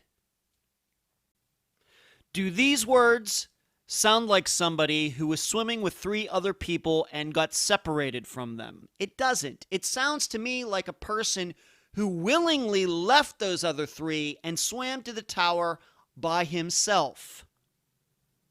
These are his words. This is not hearsay. This is not rumor. These are his actual words. In addition, I'm going to pick out something else, and it's right in the middle here. I'm going to read the statement one more time for you. They wanted me to stay with them, together and ... and just stay there and hold each other and just float. Something told me that wasn't a good idea. I knew ... I didn't know, but I knew I wanted to try to swim to this tower because I knew I would be safe there. What's also interesting to me, and I'm not sure what this means, but he says in that middle section, I knew ... I didn't know, but I knew. He throws in the I didn't know between two I knews. That's not common English language usage. I really wonder what he wanted to say about not knowing, then thought better of it. I'll read it again. I knew I ... I didn't know, but I knew. I would like to know what he didn't know. I mean, you leave that out of it. It's just, I knew I wanted to try to swim to this tower because I knew I would be safe there. But instead, he puts, I didn't know right in the middle of it. Did he not know if he'd be able to make it there? Did he not know whether the other three would be able to make it there? What didn't he know? Did he not know which way the current was going? What didn't he know? If I could ask him that, if I could have a conversation with him, and if he could remember this comment that he's made, this statement that he made all these years ago, I'd like to hear what he'd have to say about that. There's something else that's peculiar about Jeff's words. I noticed it while reading the book Vanished in the Gulf. Maybe if you get the book, you'll be able to notice it too, or maybe you can find a very lengthy account of what Jeff Wandich said. In this entire story, it seems like he is always the hero. Just give you some examples. Remember what he said when the boat started finally going under the water, that David was attached to the rope that was attached to the anchor, and Jeff cut the rope with a knife that he just happened to have. David didn't cut himself off of that rope. Omar didn't do it. Kent didn't do it. It was Jeff. Jeff just happened to have a knife that could save David's life. I want to know something. Was that knife ever found? Did he have it on him when he was rescued from that tower? I'd like to know. Also, remember, the flares were eventually found on the boat. Remember, the Sea Esta was brought back up from the depths of the Gulf of Mexico, taken to shore. And when all of the compartments were opened up, the flares were in the exact position in the boat that Jeff and everybody else thought they should be. But somehow it's David who made the mistake. Remember, Jeff told David to go underwater and get the flares. David could not accomplish that task. So in essence, by Jeff saying and telling his story that he told David to go down and get those flares, he's saying, hey, I told him to go get the flares. I can't help it that he didn't get them. He makes David look like the incompetent one. It's somebody else making a mistake. Jeff doesn't seem to make any mistakes, at least in the way he tells a story, specifically after the boat had sunk. Also, Jeff swam against the current in the Gulf. This was a term that the Coast Guard used. And this is the way it was portrayed in the media at the time in 1994 when Jeff was finally found. So once again, Jeff is kind of a hero. Somehow he figures out how to swim 4 miles in the water, in the Gulf, with 4-foot waves and a current that's pretty tough. And I'm not even sure if it would be impossible if he had to swim against the current. Impossible. And even with the current, it'd be very difficult to put yourself in a position where you would just happen to swim and the current would take you directly to that tower. And I still have questions about that swim. And in fact, the Coast Guard itself, the Coast Guard most experienced search and rescue organization in the world. It has a lot of area to cover. The United States has a lot of borders that are on water, Pacific and Atlantic Ocean. The reason the Coast Guard did not even look at that tower 4 miles away until 36 hours later, almost 48 hours later, is because they considered only the remotest of possibilities, to use the quote, it was only a remote possibility, quote unquote, that somebody could have swum to that tower. But somehow Jeff Wandich did it. Keep in mind, the Coast Guard did not even look at that tower because they did not consider that to be a possibility, a very remote possibility. But somehow, Jeff being the hero, he managed how to figure out to swim to that tower. Some further illustrations on how Jeff looks like the hero and the others look like the incompetent ones. It's Omar and Kent who sank the boat. They were the ones, allegedly, who were on the boat when it started to sink. Not Jeff. He was 100 feet down looking at the Baja California. So he puts the blame for the sinking of the boat on Omar and Kent. In addition, in his story, it's David who stupidly tied himself to the anchor line and almost got dragged down to the bottom when the boat started to sink. It's Kent who couldn't equalize to get down to the wreck. It was David who couldn't find the flares. It was Omar and Kent who couldn't call for help before the boat submerged. It's the others who went missing. Do you see a pattern here? And finally, I want to add a comment that he made to the author of Vanished in the Gulf, Joe Warrington. Right after he was rescued and he was back at the hotel and Joe Warrington was there, and I guess Joe Warrington was going to be asking him some questions about what happened, he caught Jeff complaining about how he himself was being portrayed in the media, watching the news. Here his friends were still missing. I guess it was still possible that they could be found. This was just a few days after Jeff had been rescued. It's still possible that they were still out there somewhere and could be found. He was complaining about how he was being portrayed. Meanwhile, there were 3 families on shore agonizing in deep emotional pain that their sons hadn't been found. And Jeff was worrying about his reputation in the media. And that concludes my prosecution of Jeff Wandich's story as to what happened in the Gulf of Mexico on November 4th, 1994. I want you to know that you're going to find some other stories out there. You're going to find a lot of rumors out there, including the idea that maybe those 4 guys were out there for some sort of drug deal, and the drug deal went wrong. I'm not going to get into that simply for the fact that I want to stick to the facts of this case. Everything that you've heard me talk about after the interview are facts, either from history or from websites about boating and scuba diving, about the Gulf of Mexico and its current, for example, or Jeff Wandich's actual words that he used after he was rescued.